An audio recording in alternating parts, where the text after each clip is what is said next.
and I'll be on the front stoop, like, cause I'm the moderator, like one of the moderators on there. So it's just like crazy stuff. You know what I mean? Oh, you down with the front stoop too? Yeah. Yo, give me run your background, man. What you be doing? What's up? What's your what you be doing? What you be up to? I mean, I started this podcast like 2 years ago just to like to teach the youth about you know Hip hop. the hip hop that we grew up on. You know what I'm saying? So Yeah, yeah, yeah. I mean that's basically what it was. You know what I mean? And I mean like I like the new stuff, some new artists, but I want to focus more on like the old school artists that don't get that attention, like AZ and Hyro Crew, and you know what I Yeah, mean. So yeah, that's why I started. I mean, because it's not for me because I grew up in that era already. So yeah. you know what I mean. It's more for like the a lot of my viewers are young. You know what I'm saying? Like so I want to like make sure that they know what it is. You don't got to run to Google and Wikipedia. Yeah. You know what I mean? That's So right, man. That's why I started mine. So I was always a hip hop fiend, always, right, dog. Like really right, saved my life. I got stories behind it and shit. You know what I'm saying? Like right, if hip hop didn't come, dog, I would have been fucking probably murdered. We can right. swear on this, right? But I'm saying like Oh we yeah, can yeah, swear. yeah, But yeah. yeah, I would have been like murdered or like jail or something. I was going that path. I was Right. right there, dude. I was right there. And then I just kept hearing like I would hear hip hop on the radio when it started coming on radio, like one station, it would come on for like a half hour, a little bit. Late Mm-hmm. night, like 11:30. Crazy. I forget what it was. It was a New York station. I can't remember. My Right. memory ain't that good. But yeah, but I was like, oh shit. And I was like, nah, dog, I'm gonna check y'all later. And I just kept filming, like, taping it on my little cassette tape, nigga. Right. Kept filming it. I mean, taping it. And then like stuff was happening in the streets to my boys and my crew. And I'm like, damn, that could have been me, nigga. You know what Exactly. I'm saying? Right. Yeah, so like I was like, yo, And fuck that. I was and just like, I yeah, feel I feel what you're saying because that kept me, hip hop kept me off the streets as well. I wasn't running the streets and gangs and all that. And me being the only child with no siblings and I came from a single parent home, like hip hop was like my go to. That was like, the thing that I could rely on. It was like, it was sports and it was hip hop for me. So mm-hmm, I played sports when I was young and then hip hop, that was my everything. That was like the soundtrack to my life. So, you know, yeah, um, growing up in the '80s and then like when the '90s came and the golden era, that was like the best time as a kid to be a yo, part of that era. Like, and not just best music, time. but with movies and cartoons and all that. It was just like the Yeah. best time. You know what I mean? And that's what kept me off the streets. You know what I'm saying? I wasn't out there gang banging and robbing old ladies for their purses and all that. So I mean that's I ain't gonna basically. lie, I was robbing niggas, though. Well, I I was feel out there you. I doing mean, I all that mean, stuff, man. I knew people that did that. You know what I'm saying? But I, I always had my own mind and my own like my voice, so I never followed what everybody else did. yeah, So yeah, like I knew people like they got locked up for selling drugs and all that, but that just wasn't for me. You know what I'm saying? Like yeah, my yeah, path was different, and I was rowdy at times, but I didn't. There was nothing never serious like that, and the music it always kept me yeah, in tune with the culture. That's what I was all about. So when I started this channel, it was like that's what I wanted to do. Like I have my own opinions and voice about things, and I'm like, why not share my interests with everybody? So yeah. That's then I what's up, met. man. I appreciate that, man. Like I Yeah, started thinking, I was like, when you first was like, let's do something. I'm down with it, dog. I'm trying to get my right, name out there too and try to teach people about hip hop too. You see how right, I get excited about it. I love hip hop. You know what I'm right, saying? And, like it really right, like hits my soul, man. I'd be like, yo, this shit is dope. Like it just the lyrics, the beats, just the way we right. like interact with each other, the way we like, but like hip hop's family. It's like Oh if yeah, you in hip hop, you in family. That's a family. You know what I'm definitely, saying? So I was definitely. like, yo, this is dope, yo. These like just because I know about Run DMC or somebody else, people love me or like me or we got something in common or we got a bond or whatever. I'm like, this is crazy, but Right. that's how it is, man. That's how it is. I love it, Oh man. yeah. I ain't gonna lie. And being on social media when I first got to Instagram, I met like some cool people Yeah. that like especially like the collectors, like you may post up something and then you see what they got and then they hit you up like, Yep. oh, where did you get that? And you know what I mean. So I Yeah. met a lot of cool people just in the collectors community, Yeah.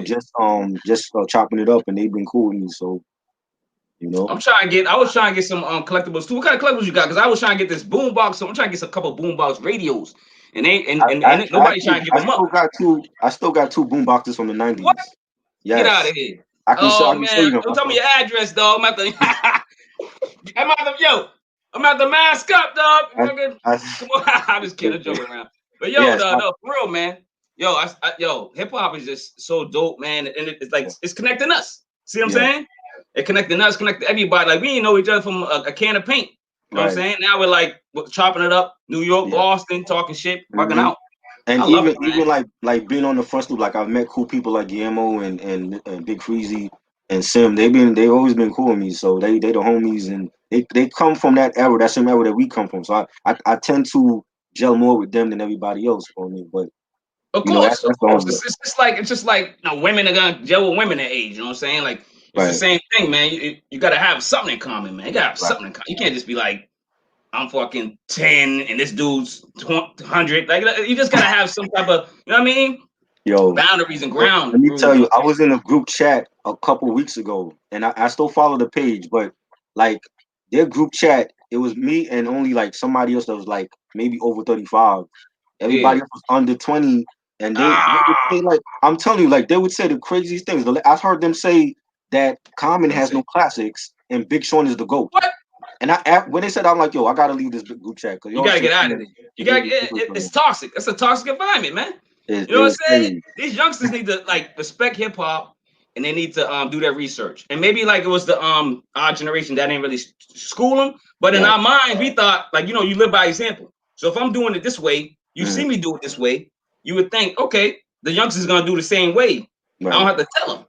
Right. But they was like, oh, I'll do it my own way. It's like raising your kids. Your kids gonna do it their own way. But They be like, I'm a go across the street this way. You know what I'm saying? Whatever. You I, know what I mean? I want to ask you something though. Like you have a kid, so like growing, I feel like a lot of the parents that grew up from our era, Yeah.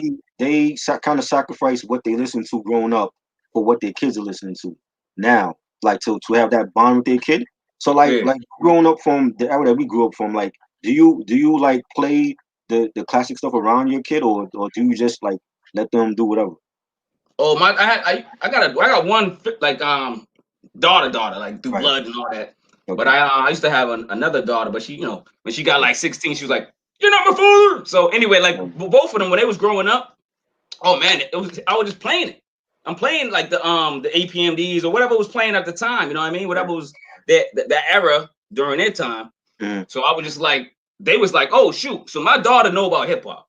Like, Right. do I like everything she like? Nah. You know what I'm saying? You know what I'm saying? Right. Like, we was having an argument the other day, and she was defending Nicki Minaj on this all the bullshit she's just been talking about recently with her man and her like, Right. you know, I know she like trying to like represent her brother and his family. But if your brother's wrong, your brother's wrong. If your husband's wrong, your husband's wrong. Whatever. Like if people are wrong and they dirty and you know what I'm saying, they got something's going on. Right. Yo, man, I ain't supporting you, dog. Right. Yo, you ain't part of hip hop, yo. She been pop. She I been like mean, pop. She chasing that bag. Ain't nothing Nikki, wrong with that. But she Nikki, chasing that bag and she Nikki, ain't hip hop no more. Nikki is tolerable, but I mean, like She's tolerable though. Yeah, I can yeah, listen to her because and she raps, nigga. a She lot gotta of the rap. other right, a lot of the other She gotta artists like rap. Megan Thee Stallion, them, I can't. That's just not for me. It's not my age group. Mm-mm. You know what I'm saying? Nikki, I could play Nikki. You know what No, I'm I saying? can So, play Nicki, but she got rhyme though. She gotta like, you know how everybody be like, yo, her verse in Monster was dope. I'm like, yo, y'all always talking about one verse? right. One verse? Mm-hmm. Yo, Shay Noah got every verse. Like every verse is Shay Noah. Or let's go to MC Light. She had mad quotables. Right. Or Roxanne Shante had mad quotables. Dope something like, yo, it's just like, yo, come on, man. Like, yo, I love Nicki too. She's dope, but she's Right. been in the wrong recently, man. She's been off a little bit on her Right. on her personality. Let's put it that way. On her like coming Right. out talking trash, but her I agree. music's still alright. But I I don't rock with it like the youngsters do because she still be singing and doing lollipop shit. Like, and I'm like, nah, dog, I'm good. I'll go listen to like somebody else. You know what I'm saying? Yo, see. you know how much music is out here? You're I don't have right. to listen to Nicki. I mean, You're once in a right. while I listen to him, like, oh, that's dope. But then I'd be like, the whole album ain't dope. It ain't who just came up what's her name? Not Shay, but damn, what's the other female? What am I blanking out? The other female last year came out. What's her name? Damn. Rhapsody. Rhapsody. My bad. Yeah. Yeah, I'm sorry, Rhapsody. You know what I mean? Sorry. But yeah, you know what I mean. But Rhapsody dope too. Like she's just dope. Yeah. You know what I'm saying? Like her past stuff wasn't a lot of like she didn't have a good beat selection. A lot of Right. people wasn't catching on to it, and then a lot of people probably not catching on to women because they don't like women in hip hop or they don't like women being superior with lyricists than them. So a lot of dudes talk about them. A lot of because everybody up top is dudes. Right. So like say like somebody like a you know what I'm saying like a Shay Noor or something. Mm-hmm. Boom, come out, everybody's like, yo, she the dopest female in the world. But guess what? Nobody's gonna talk about it. Right. The underground will. I agree. You don't hear Jay-Z like, yo, let me sign this chick. Like, why? What's going on? Salute I to just the want to chat, know, man. man. I see Guillermo's actually in here. Salute to Oh, word? Guillermo What and up, Eric, G? and Ronnie, everybody else. But I actually came from a podcast before where they didn't want to discuss female rap. They didn't what they Yeah, wasn't they didn't big want on to, yeah. female rap. And I had a problem for that with that because I feel like it can't just be about Raekwon and Griselda when we got Rhapsody and Shano that's out here doing anything. You know what Yeah. I'm saying? And I grew up Right, listening man, to other females too out there too. But we just gotta like reach out to them and get to them, you know what I'm saying? But right. not just about the females, but I just feel strongly about like 38 Special, Shay Noor, RJ Payne, certain people, Ransom, certain Mm-hmm. people that's out there that's dope, and people are like, sweep under the rug, sweep under the rug. Let's keep promoting Cardi B and Megan Thee Stallion's joint. Like what? Yeah. I mean, it's some nasty shit. It's like some shit that you might listen to when you're in a ratchet mood, but Right. come on, man. Like I, it ain't replay value. It ain't replay value. I can understand like it's a different era for the kids growing up now, the 14-year-olds. I can understand that because when we were 14, we had our own thing. When I was 14, I was listening to, Onyx, MOP, Oh, Boys of the Underground, yeah. artists like that. So these kids now, that's their artists. Like they'll listen to Megan Thee Stallion, and that could be their Queen Latifah or MC Light for Yeah. for them, for this Yeah. generation. I But don't hate though. Try, huh? bro. I'm no hater. Like I Right, listen to the stuff, but if it's trash, I'm not. You know, I'm not gonna review it first of all. right, Then if it's trash, I'm not gonna talk about it either. right, Unless like when I start talking about trash shit, when dudes be like, yo, or chicks be like, yo, review my album, I'm gonna right. have to do it on a paid platform because I'm gonna diss these motherfuckers. Yeah. Straight up. Not And, not because I want to, just because I'm like, yo, yeah, that one was trash. This one was dope. That one was trash. Like, it's not gonna be on my platform. That's dope shit. You right, guys on my YouTube, it's all dope shit. right. And if it's And, not, comment and so we can fight right. in the And comments. That's all I always say. I listen to the new artists, but it's not the mainstream new artists. It's more of what we listen to: the Griseldas, the Stove God Cooks, the Mm-hmm. Shay Noahs. You know what I'm saying? So it's different. It's like that. It's a different group. The mainstream is different from what we listen to. You know what I'm saying? There's not too many mainstream artists that I listen to like that. Like Drake, I like Drake. I like his early stuff. As far I'm not putting Drake He's on. like a Nicki though, man. It's like he got bars. You know he got bars. And first of Yeah, all, I don't know if he got bars as his yeah, bars because I remember when was it Trenton? What's his name? Quentin right, was writing for him. Maybe that right, was maybe with those lyrics was the ones I was sweating. I don't know. right, Maybe we were sweating those lyrics. I don't know. right. Maybe we were sweating Quentin's lyrics. But We don't when know. I put in, I mean, at least for me, I'm not putting Drake But he on. makes good music. I'm not saying he's whack. He's not Right, whack. Drake's not right. whack. I'm not putting Drake on Mount Rushmore with the greats. That's what I'm saying. Yeah. Like he's not going up there with Rakim to me or Nas. That's what Oh, he I'm saying. can't. I mean, No, for there's me no way. personally, No way, you dude. know what I mean? No way. Even in 20 years, if you come back and have this convo, I don't think I'm gonna still put him up there. But Nah. he's dope. I like his early You stuff. could put him in the artist category, like a all around artist. Like he might be number one in that, like whatever Right, like category that is. You know what I'm right. saying? You do that. And I was telling the homie Reg a weeks ago that there's a disconnect with the new generation and the old school heads because when they look at us, they feel Yeah. like, oh, well, we're old school heads. They don't want to hear the old shit, but they actually Yeah. need to go back to their past because They some of got these artists are sampling stuff from the back in the day and they don't know it. So they feel niggas. like if you hear a Little Yachty song where he Yeah. sampled a Sting classic, they think Little Yachty came up with that. That was already a classic when Little Yachty sampled it. That's just Sting. They Yeah. don't know who Sting is. You know what I'm saying? So it's like I always say, like, what's that saying? In order to know your future, go back to your past or whatever. They Yeah. got to go back to their past and know who these artists are. You know what I'm saying? Exactly. Like Megan Thee Stallion and Migos is cool, but you really should know who EPMD is and MC Light. Exactly, dog. And Yo, then you just mentioned two of the dopest groups ever, or people in hip hop ever. Because I love them too. I love MC Light and oh yeah, EPMD. EPMD was my favorite group yeah, back in the day. Like until this day, not no more because they're not live. They're not a live right, group no more. And they right, might right, come out. I think they're coming out with an album. I'm not sure. yeah. Maybe this Corona joint put them on pause because I heard every sermon talking about they're gonna throw something together. So I don't know Oh, if they're still doing something. I right, mean, so check for that. I'm saying yeah. I'm tuned in, man. I'm tuned into the old and new school. I give Mm-hmm. everybody a chance, brother. Right. Everybody. I was just listening to what is it NFL, NHL boy? What's his name? He just came out with an album. I don't know. But I'm listening to it, going, I gotta give these dudes a chance. I gotta get it. I gotta get it. But then I was like, yo, this shit's trash, Right. dog. Like I was so mad that I spent like 20 minutes listening to like at least partial of his album. If you can't get me in the first 4 or 5 songs, dog, you trash. Yeah. Even one song I for me. don't even want to name it. It was one of them dudes. You know what I'm saying? Right, You right. know what I'm saying? Somebody gonna find like, yo, it was him. Like, yeah, it was him. But you know what I'm saying? Like, I yo, don't know. dog, Don't ask me because I don't I'm know. not rocking with him right now. You know what I'm saying? I'm not, Right, but I do listen. I do listen. You have to. right, We got old ears, but we gotta listen. right, Because sometimes they might come up with something dope. right. You might be like, yo, I ain't gonna But lie. I'm putting I that mean, on my NBA. Ronnie said NBA YoungBoy. Okay, That's them. Yeah, that's them. never heard of him. That's Captain what I'm Humphrey. saying, though. But I'm still like, yo, you know what I'm gonna do? I'm gonna listen to this nigga Mm-hmm. because everybody else is talking about it. So I Right. go, yo, let me see what's up with this dude. Mm-hmm. And guess what? Disappointed.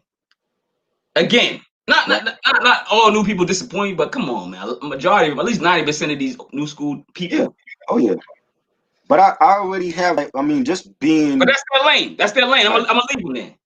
Let them make their money. You know what I'm saying? Because they black too at the same time. So I'm gonna let them make their money. Right. I'm not hating.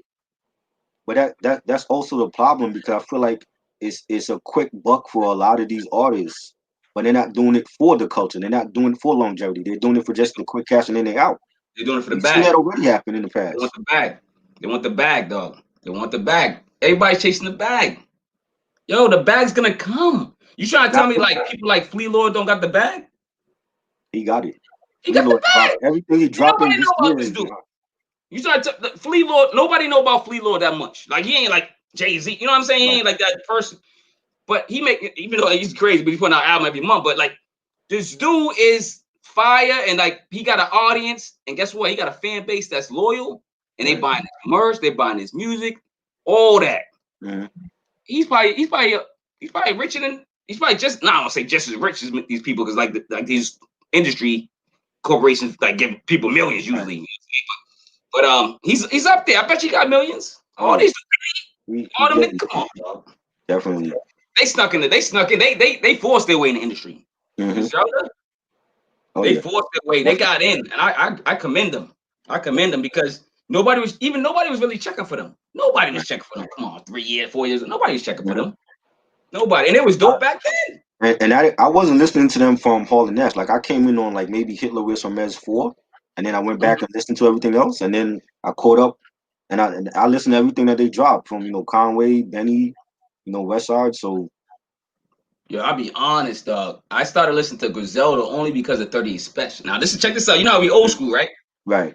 I'm like, yo, I feel like listening to some Cool G rap, right? So I'm like, word, let me go on Tidal, look up the Cool G rap albums, and just play them in the car, whip, blah, blah, blah, right? Right. It said Son of Cool G rap album or some shit, right? I go, fuck is this? Mm-hmm. Who is this dude? 38 Special. Who the fuck is 38 Special? So I was like, yo, let me, it's Cool G rap on it. I'm a fan. I'm gonna listen, right? Some think it's his real son. I'm like, yo, I'm gonna listen to this shit. So I'm jamming like 2 years ago, whatever it came out. I'm listening to go, fuck. And I'm like, yo, this dude is dope with it. Cool G rap. Yeah. Like, yo, I love Cool G rap. That's my man. He has some issues, you know what I'm saying? Beating women, all that crap. I don't respect that. You know what I'm saying? But at the same time, he's a dope rapper. You know what I'm saying? But when he continued with 38 Special, I was like, okay.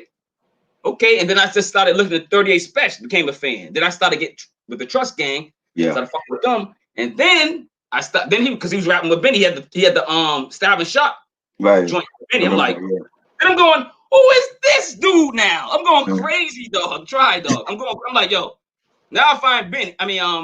38. Then I find Benny. And then I find all them other niggas. Yeah. Conway. I'm like, Conway. oh, I was so lost out of hip hop because I was raising my daughter.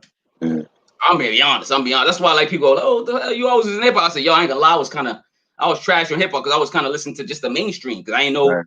I was like, yo, what the hell? And I feel back. I'm back now, man. Right. I'm back Back to into the yourself. underground. I'm back, man. Listen to all the grimy, lyrical, dope shit. Rock Marciano, Hus Kingpin, all that shit, man. Come on, man. Yo, And by 'cause the you way, know, I think I'm going crazy. I'm drinking a Ciroc shake. You know what I'm saying? Like a all right. icy dog. I do some crazy shit over here, man. You know what I'm saying? All right. Okay. You know what I'm I gotta saying? try that. But I eat healthy though. You know what I'm saying? I got the Right. lasagna, vegetable lasagna cooking right now. I just had some lasagna too. Matter of fact. It ain't vegetable though. I know Oh you no, eat I some didn't meat. have a. You eat meat? What you doing, dog?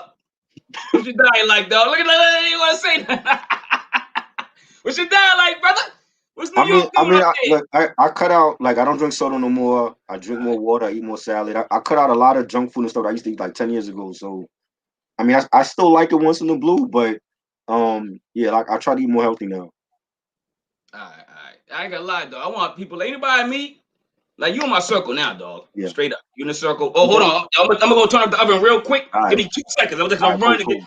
get. I set my alarm. Hold on. All right. Cool. Cool. Killer Tapes. What up? Waka. What's good? Ronnie. What's good, yo? Eric. What up? Who likes J Cole? I like J Cole. J Cole is dope. I fuck with J Cole. All right, Definitely I'm a back, dog. solid discography. When they asked the question, who's that? Yeah. Oh yeah. If you can't see the comments, you can I can't. comment. They got like Oh, you got like I'm on private. Oh, I'm on the wrong goddamn thing. See, I gotta get used to this thing. Oh, they yeah all mad comments. I didn't even see all this shit. yeah. My bad. My bad, y'all. Who likes J I'm Cole? new They to want the to be like J platform. Cole. Dog. But yeah, I see him now. What they say? Who likes J Cole? You like J Cole? I like J Cole. I like J Cole. Oh, That controversy with him and not her. What's the other girl's name? No oh man, no name, no name. no Yeah, name. Sorry, no name queen. Whatever. If you yeah. watching this, whatever. But yo. That was a misunderstanding. They Yeah. should just call each other and whatever. But I like the way it went down because she came in it. She came at him, dog. I Right. like no name. She got lyrics, dog. I Mm-hmm. was always checking for her. But she Right. went in on J. Cole. I was like, oh, what's that? Okay. You Yeah. know what I'm See, saying? So I remember her from the acid rap mixtape with Chance. yeah, She was I on that like that joint. album. Yeah, Yo, that was dope. Chance is up and down with me, man. I love Yeah. Chance, but it's like then I listen to when someone probably go, no, Mm-hmm. and then another probably be dope. I'll go, he's back. And then Right. another one will be like, you know Yeah. what I'm saying? Like, Chance, what the hell you do? I know he's trying to experiment. He's an Right. artist. He got to experiment. He got to do this. He got to fucking Right. live and go to the mountains and fucking sing whatever he's doing, whatever. You know what I'm saying? But still, at the same time, dog, throw some lyrics in there, some hip hop, dog, while you Right. fucking exploring your roots and shit, whatever you're doing. You know what I'm saying? I love Right. Chance, Right. though. He's dope. He's dope. He's dope. Yeah. Yeah. Definitely. You know Definitely. what I'm saying? See, my So thing is like, let's talk about it's your platform, so I'm gonna let you run it. You know what I mean? now I'm just chilling. I'm just saying like my thing was I don't like. I think with the young generation, they feel like the older heads knock this just generation is not like that. I feel like I always say, if I was 14 growing up in 2020, what would I Mm-hmm. be listening to? I think I still would be listening to the underground, but it would be mixed with the commercial stuff. Like when I was 14, I was listening to the underground, but it was some mainstream that I liked. Bad Boy was really big at that time. I was a big Bad Boy, Puffy, Yeah, head at that time. But that's when yeah, they were good. When we had Biggie and when we had yeah. Mason, the Locks, and Craig Mack. Oh, You know what I'm saying? that was And crazy. and I I think like if I was 14 now, I would still be listening to Griselda and Shay Noah and Stove God and 38 Special, but I probably would be listening to, Drake and maybe Cardi B or something. You know what I'm saying? So it was always a balance for me. It wasn't just I was underground always and in balance. I was in balance, dog. Like if you think about it, think about all the stuff we used to listen to back in the day, man. Like that was kind of off the wall, mm, lyrical or weird. Like I'm trying to think of some artists. Think of some lit artists that back in the day. Y'all put some artists in the comments, y'all that's in there. Like that was mm, wild. You know what I'm saying? That was some people that was wild out there. That was like, you listen to who? But yo, it's dope back then. You know what I'm right, saying? right. Like I'm I mean, it wasn't huh? but it wasn't like the talent outweighed the whack Yeah, back then. yeah. Whereas in this era, it's the whack outweighing the talent. So you know Yeah. what I'm saying? It wasn't. I mean, other than you could nitpick, you could say Vanilla Ice or Young MC Hammer, Yeah, but there you go. Elijah, there you go. Young MC, yeah. But we was like, this is the Aunt Valley. We was in it, but we was like, we ain't gonna really rock with it. right, Rock with it. We rock with it You know what I'm saying? When the door, Right. when we closed the door, was like, this is the jam for. Oh, I was jamming to that Right. dude, dog. You know what I'm Listen, saying? I, MC Hammer. I I, love MC Hammer. oh Straight yeah. up, I ain't So gonna I lie. was But about to say that I bought MC Hammer, Please Hammer Don't Hurt Him, and Too Legit to Quit. I bought yo, those. I bought Vanilla Ice to the extreme. You know what I'm saying? Like I I saw listened to his these artists. movie, dog. But I saw it for free. Yeah. My sister used to work at the theater back in the day, Uh. so I saw a lot of movies free. But I'm glad I saw it for free because it was corny. But Right. anyway, I saw the movie because I was excited about the artist. Right. I was excited about Run DMC's movie. That shit, Oh yeah. shit was trash too. But Right. you know what I'm saying? Like back in the day, they like after like breaking and after Beat Street and shit like that, and like what else? Like niggas couldn't like it's like they couldn't make hip hop movies because they did that Vanilla Ice movie, they did the Run DMC movie. Yeah, that was That shit bad. they were just corny, trash. That was bad. But they probably like trash hip hop classics. You know what I'm saying? So Mhm. watch while they And hide. and not just in rap, but in pop as well. I know New Kids on the Block was one of my favorite groups, along the New Edition, created by the same manager. I used to get teased in school for listening to New Kids on the Block. Yo, You know what I'm saying? Yes, they but lived around my fucking block, dog. When I was really, I didn't know him, no, but the people I moved around at the time knew him because they grew up with him. And then when I went there at that block at the time, they was talking about him. I'm like, yo, let's go check these niggas. And they had the fence up now and they had it all guarded. I'm like, these niggas ain't even that famous, though. Why these niggas? But they was famous with it was mad girls going crazy, so I guess they was famous. So I'm like, these niggas? Because we used to rock with them. They used to go Phil's Corner. There was a little a thing the kids go to, and they you know like what's it called like a Bodega. kids go after school. What the fuck Oh, is it called? Center or some shit. yeah, I know Whatever what it you're is, talking kids center, about. whatever. So they used to go there, and I used to see him rock and sing. I'm like, who these white niggas? You know what I'm saying? But in my mind, I'm like, whatever. They dancing and singing, whatever. Yeah. But they got famous. New Edition. I grew up in Orchard Park with these niggas. My uncle was in Right. the group. I My love uncle New was Edition. in the group, and he still regrets it to this day. I've seen them live in concert. I love them. They're great. One of my favorite group, like at that time. You know, as far as like R&B. Makai said, what do you think about the East Coast discrediting the West Coast and the South back then? Because I heard the Source gave a lot of albums low numbers. Back in the day, Yeah. Benzino is Benzino, man. You know what I'm saying? And Yeah. Benzino was true back then. Benzino was a gangster back then. Mm-hmm.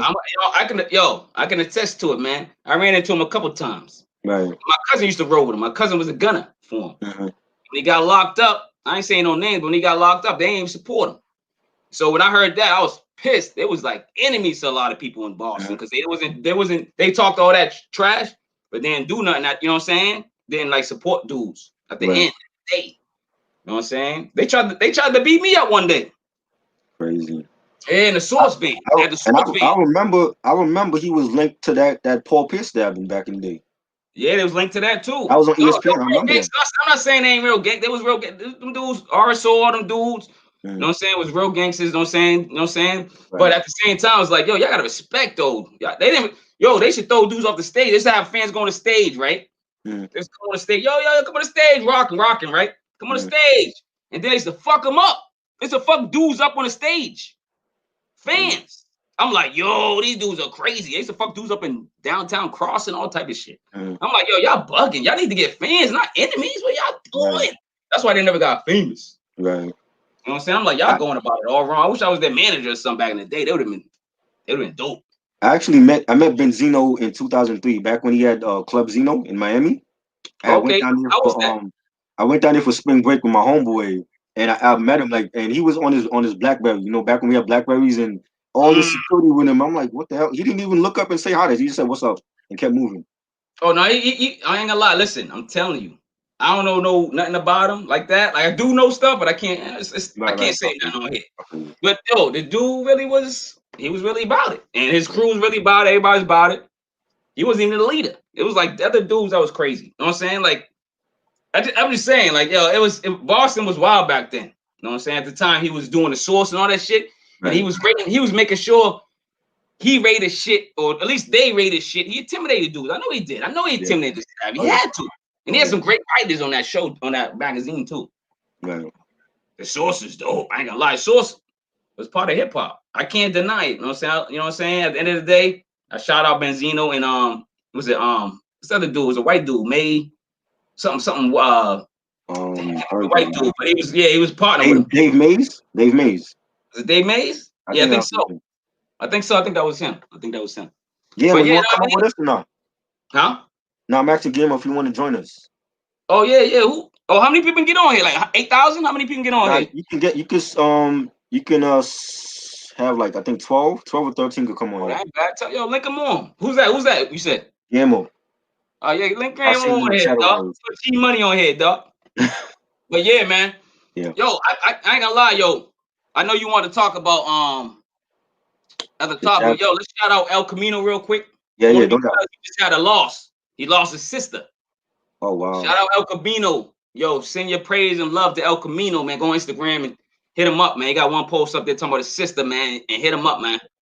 You know what I'm saying? Like anybody Definitely. lose your family, I don't care. I don't even care how she died, but you gotta shout them out, man. Right. Everybody on here, go to El Camino's page on Instagram and shout him out. Give him some love, man. You don't have to know him. Right. It's somebody that black passed away, man. That's it. It's we family. We black. We family. Straight up. For real. So go to El Camino, see what's up. You know what I'm saying? Hit him up. You know what I mean? Yeah. That's crazy. But Yeah. yo, Salute let's to him. talk about what you want to talk about though. Is that what you want to talk about first, or you want to I like mean, I just wait? wanted to know. I didn't know that you didn't know about it because I know everybody Yo, else. I was You know. dude, I was like this weekend I go like this to me. I go, yo, Oh, I'm tuning out. I'm just gonna like chill, relax, right. and kind of tune out, watch corny shit like on Netflix or whatever, right? Whatever. And then I was like, yo, I gotta do this Blue and Exile review. I've been waiting on it, sitting on it for a minute. You know what I'm saying? I said, yo, I gotta do it. So I went back to the hip hop a little bit and Right. did that for the weekend. And then you hit me up going, da, da, da. I go, what? Yo, I was like, yo, let me go check this out. Guillermo's asking, was Benzino's people connected to Jay Reed in Boston? I don't know all that. Who's Jay Reed though? Oh, Jay Reed. Oh, Oh. you mean like what do you mean like his? What do you mean connected? Like what? In what sense? What's he saying? Like you got to get I'm more just reading detail. what he said. I don't know. I don't know these people, Jay Reed. What's been seen? Okay. Oh, I say people connected to Jay Reed in Boston. That could be in like there 30. Da, da, da. Okay, nice out. Yeah, I can't really speak for all that. Like he had his peoples. You know what I'm saying? So I mean, I don't know. So I don't get into people's business that much, man, because I'm me, man. I'm doing me. Right. Ask about me, man. You know what I'm saying? I'm gonna ask about you. I'm gonna ask about Yeah. Tribe Borough. You know what I'm Right. saying? Because you're a cool dude, man. You know what I'm saying? I'm blessed that you got me on your show. You know what I'm saying? I'm blessed just to be recognized and noticed, man. Oh yeah. Yo, people gotta stay grounded, man. You know what I'm saying? I ain't gonna lie, I'm a Leo. Right. But guess what? I love the fame, I love the this, the high, I love to do all that shit. But guess what? End of the day, I give people their props, I give people their love, I give everything. Love over hate, all type of shit. Like I don't, dog. This is your platform. There's You no know what I mean? hating over here, I'm not gonna be on here. You know what I mean? There's This no is your hating over here. I have like 90 something subscribers. It's not a lot. You know what I'm saying? I just do this for the love of the culture. It's not building about together. being We famous building and all together that though. stuff. Yo, King, we Yeah. building together.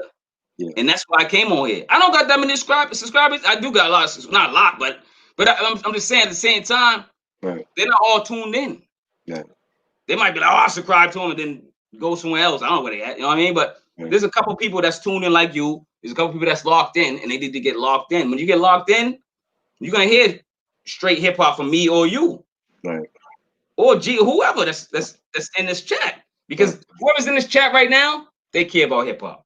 Oh yeah, for sure. They care about you. For sure. It's your shit. You know what I mean? Right. I try to invite people, but I don't see nobody here with from me yet because I did it early in the morning, and then I did it before I promoted like again. So I'm thinking, but I don't really got a fan base like that either. Like I mean, if I do, they ain't on here. You know what I'm saying? But I'm on here with you, man. We chopping it up. We gonna build together, brother. Oh yeah, for We sure. gonna build with Steve. We gonna build with whoever's on here. Who's on here? Is that my cousin Eric Johnson? Hold on, mate. That might be my cousin. That's your cousin? Is that my cousin? I don't fit the many subscribers either. I just do it. I love it. Nah, damn, is that? Yo, cousin, that you? Let me just say that. I got a cousin named Eric Johnson, so I'm just saying. We the Johnsons, dog, in the Beantown. I'm a Walker, but I'm like a true Johnson. You know what I'm saying? You come to Boston, this Johnson was deep. My grandmother had 12 kids. Oh, and wow. the doctor another one.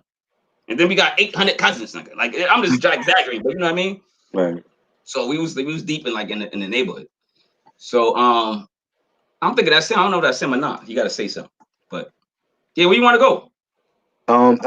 Ronnie, Guillermo said, "Don't sell out. Stay true to your." Always, man. I gotta be me. That's what's gonna happen, man. Source of the vibe. Oh, okay, Ronnie. I'm gonna say the Source only because the Yeah. Source is before the Vibe. This well, Uh, I used to buy both of them, but I grew up I with the did too. Source. I bought, yeah, I bought them. I bought them. Yeah, Yeah. I Did grew up you with did Source you with collect everybody. them? Huh? Did you collect them? Yes, I had like a tin with like my old Source magazines from when I was like a freshman in high school and the Vibe Yeah. magazine, everything. I had like the rap pages, all that, double XL, All that. Me too. all Me that. too. You know And what I then I mean? remember like moving, and I was like, oh shit, I got like 400 pounds of magazines, nigga. I was Right, like, I gotta get rid of these shits. I right. didn't know how valuable they probably would have been. Yeah, They like playing cards for hip hop, you know, like baseball cards and whatever trading cards. right, right. I had those too. Like right now, but I fucking threw them away, dude. Right. I but once the steroid ever came in, that they were like worthless. So I ended up getting rid of them. You know, same thing with the magazines. Like once the internet came in, we didn't really have a need for them no more. Yeah, and You know what I mean? yeah, the newspaper went away, whatever went Right. away. But Joe, I bet you they worth money. If I Oh had yeah. the original whatever, Yeah. first source or whatever, I don't know, whatever the source with Jay-Z on it or something crazy Right. like that, that's still relevant. Oh yeah. Come on, you tell me that ain't worth no money? If it's in I, crisp condition. I got like two or three like special tribute issues of like when Michael Jackson died. I got like the Time magazine issue for that. Oh, you And do? Keep yes, I that. have that still Black, in mint dog. condition. Yeah. Luther Vandross when he passed away, like there's a Vibe issue I got for that one. There's another one I got. I got the Obama issue with when he's like on the cover of the Vibe magazine when he got Oh, elected. I yeah. got that one. Yeah, That was when he's like being president or whatever. right, right. When he got elected. Yo, you remember Jet magazine page Yes, was I remember 43? that. What page was it with the models, dog? I 34? don't remember. My Yo, aunt used to you get those remember that page? magazines. I don't remember. 34? Dog, 43. I think the Yeah. page was 43. Mhm. Dog, it's before like porn and stuff. Like yo.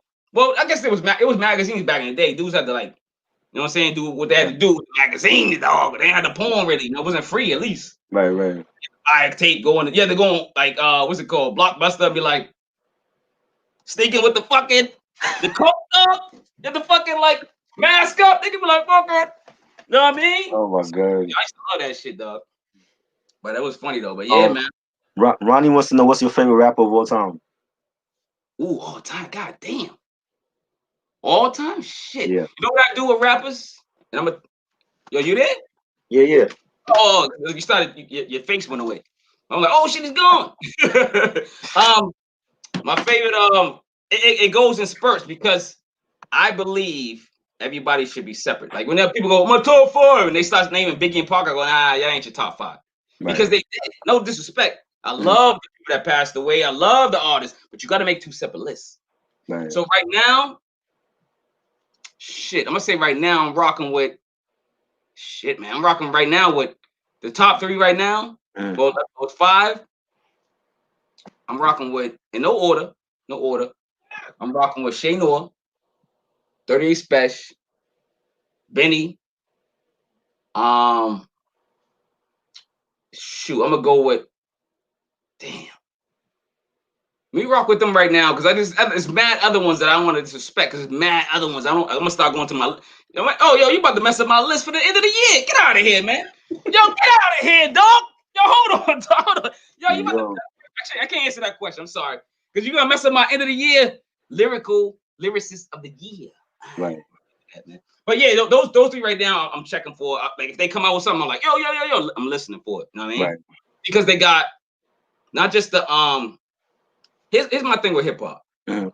Sometimes like a hip hop star could be underground, overground, whatever the fuck you want to call it. You gotta have a lot. You gotta have a this, and that. You gotta have a lot. You gotta have the whole five elements of hip hop. Not graffiti because these they do graffiti. But I'm just saying Right. like you gotta have that voice. You gotta have like that cadence. You gotta have like Mhm. something going. You gotta have like that vibe. It's just the flow, the lyrics. It's gotta fit. And then you just gotta have a camp that got the beats too. And these people right here got those beats and they got the lyrical content and the flow. Let, I like So God Cooks. I like Husk Kingpin. I like Ransom. Ransom, wait for that album. Part 3. yeah. I'm waiting for that. What else is coming out? Conway. Still, I like Conway. Yeah. Conway, you know what's funny about Conway? he keeps my attention because he still raps about the same shit, but it's dope. It's like still dope. I don't know how he do it, but he Right. still keeps your And attention. I Like, had an issue with that because when he did Lulu, and I yeah, was saying, you being on a major label like Shady, I feel like his content has to change. It has to evolve. I don't feel like I don't feel like their content overall is evolving though. I agree. I agree. But guess what? He got that content. He already told dudes he got the content. That's why people. That's why I'm not sweating it. You probably didn't hear an interview or something where he was on. Right. I forget what it was. I can't remember all the stuff. I ain't gonna lie. I write notes, but it's got to be for a reason. Yeah. So he was saying something about, oh no, I got that on like his album was because he didn't put out his debut album yet. These little albums he's putting out, they Right. albums they like or EP, whatever you want to call them. I don't know what they call motherfuckers nowadays. 7 tracks, 8 tracks. EP. Like it's like, yo, what the hell is this? You know what I'm saying? So I get confused because I'm like, should I review it? Should I not review it? Should I review it? Like, you know what I'm saying? Like an album. I want an album, a project. So but yo, he got that. I heard he's gonna let his guard down. He's gonna talk about probably his kids. He's gonna talk about I don't know what he loves and what he hates. I don't know, his emotions. You know what I'm saying? So I'm waiting for that. Everybody's waiting for that. Everybody's waiting for that. That's what I mean, because he's a dope lyricist. I feel like that if he added more storytelling and Oh, he will. you know what I mean? He been giving us samples and shit. Like, I'm a Conway fan, but I'm like, he's in there, but he's not like in the top 5. But Right. like because of that, because of what you said. Right. Because he's not giving no content. If you listen to like Ransom, what? Ransom is fucking dope, dog. Oh, yeah. Definitely. Not just talk about this. Damn. And then I'm gonna listen to Blue and Exile today. Again, ever since it came out, I've been going crazy. I'm like, yo, I gotta read this album. The Miles album, that shit is fire. Fire, dude. Definitely. I love that album. Niggas can't fuck with Blue. I mean, niggas can fuck with Blue, but I'm just saying there's a lot of niggas that can't fuck with Blue. I'm sorry. Right. I gotta give him his props, dog. Sorry. Oh, yeah, no. There's some lyricists out there. So what's yours? Right now, Conway. You can't just say, oh, black 90s. What's up now? What's up now? Current. Right now, I'm checking for everything with Zelda. Flea Lord definitely, because every album Flea Lord has dropped this year has been fire. The album he did with Buck Wild is fire. The new album he did with Pete Rock is fire. I don't care if it's short verses, but it's fire. Right. You do like 2 minutes. This nigga. El Camino, Stove God Cook. He can't do nothing that much. He's on house arrest or some shit. He got an ankle break. I think he got something on. Something's going on. That's why he can't tour. So he's not trying to do a lot of music, but he's still dope. El Camino? Yeah, he's on something. He would have been touring with Griselda before. He would have been down. He's down with Griselda. You know that, right? I didn't know that. Yeah, he's down with Griselda. He's like at least like they were. He's supposed to be on the tour. He's supposed to be with them. That's all I'm saying. But yes, yeah, Kyle's album is one of the best this year. Little Ito, I love his stuff. Like Shane Noah, everything 30 Special has been dropping has been fire. Like the album he did with Planet Asia, that was fire. It's so many like right now. Like the underground is bubbling. That's what people don't know. Oh, I'm loving the underground, dude. I'm loving hip hop right now. I'm going nuts, dude. I'm going banana, dude. I come home like Thursday night. I gotta go to sleep. Everything's coming up Friday night. I know what's coming out. I be mad. Yeah. If I do stay up, I ain't going to work in the morning. I'm not going to work. I'm be like, yo, you know what I'm saying? Bugging out, laughing. But you know what I'm saying? So I can listen to all this. Like, it's a lot of good music out, and I'm appreciating it, and I'm loving the artists, and I appreciate it. I'm sending my love out to all the artists with bars right now. If you don't got bars, don't follow me, dog. You're never gonna get reviewed. You never, unless it's a paid one, and I'm a trash dog, straight up. Facts. Yeah, definitely. Who else? The Gorilla Twins album with Ill Bill and Nems. That's one of the best this year. Yo, I love that album. Isn't that album so disrespectful? The bars on that. That's the bars alone. Not even the production. I'm just saying, but it's bars on. I'm just saying they're so disrespectful. Yeah. That sometimes you don't even hear the bars. You hear the bars, but you go, "What the fuck? These dudes are crazy." I love Nems, dog. I got a lot of Nems. Yo, Nems. Yeah, he slept on. And last year he dropped one of the best albums with what was it, Coney Island? Yeah, Coney Island. Yep. Yeah, that joint was fire. Everything's on the list. It's just, this. I be having a list, right? The review, and I go, all right, cool. I'm gonna view this next week or tomorrow. Whenever I get time, and I go, Then all of a sudden something dropped crazy. I go, oh man, I gotta review this first. You know what I'm saying? I'd be like mad, like, oops, sorry, I gotta bump you down, like because like I'd be so anticipating somebody else's album if they come out. Say I'm listening. Say I go, oh yo, I'm about to listen to I don't know who's coming out next Friday. Do you know anybody coming out next Friday? Next week? Next week, yeah. I don't know who's coming out next week. But whoever say we know somebody's coming out next week. Somebody say we know. Oh yo, we got to check for whatever, blah blah blah. Right? I'm like, word, I'm about to stay up, walk, whatever, right? And then all of a sudden, like, Rock Marciano drop out of nowhere. I'm be like, God damn it, you motherfucker! Like, I'll be mad, but I'll be happy at the same time. Like, nigga, you motherfucker ruined my goddamn whole weekend because I gotta fucking listen to you. And I wanted to ask you about that. Like, look at Guillermo. This nigga got the MF Doom mask on. Shit. This nigga. You don't think that MF mask on? Oh, yeah. Like a motherfucker. Salute y'all, man. Salute. All right, so this shit's dumb uncomfortable, but I love this shit. Oh man. What's good? Where you get the mask from, yo? What's up? I bought it off Amazon. And they sell it like 50-something, 60-something. But yeah. And when you talking about, I think you made a good point though about your top 5 favorite rappers, man. A lot of people take that cop-out shit where it's like they just say like, oh yeah, the dead ones. It's like, all right, look, Tupac, Biggie, you know, they get put into like that special category of like these titans where it's just like, because you know what I mean? Because even then, if you look at it right, I mean, Tupac maybe you could argue for, but Biggie was great, but his catalog was like, so it's like you can't really judge. You know what I mean? It's tough in a way. Right. But in my personal favorite, my personal top 5 in no order, because people might get mad. Was Nas. He might kill me for this. DMX. Okay. MF Doom. Styles P. I love Styles. Yes, bro. Styles P. I love Styles. And Ghostface Killer. My brother got me on Ghostface. Try Burrow remind me of my brother because y'all these annoying ass like researchers into like everything Wu-Tang. Like this dude used to tell me about like Christ Barrier and all these offshoots of like Wu-Tang. Like, all right, dogs. I don't like who the hell is this? There's so many. Ghostface Killer, bro. When you play Iron Man, Supreme Clientele. When I first heard Nutmeg, I was like, nah, son. Like that beat just I was like, nah, this dude is. Yo, King, check this out. Ghostface, right? Yo, I'm gonna ask you first since you're a Ghostface fan. How many classic albums Ghostface got? How many classics? Iron Man, classics or something like that. Whatever you want to call it. I don't know. Oh yeah, several. Iron Man, Nutmeg, Supreme Clientele. Why am I not remembering the first one? Put it up on your phone, brother. You got time.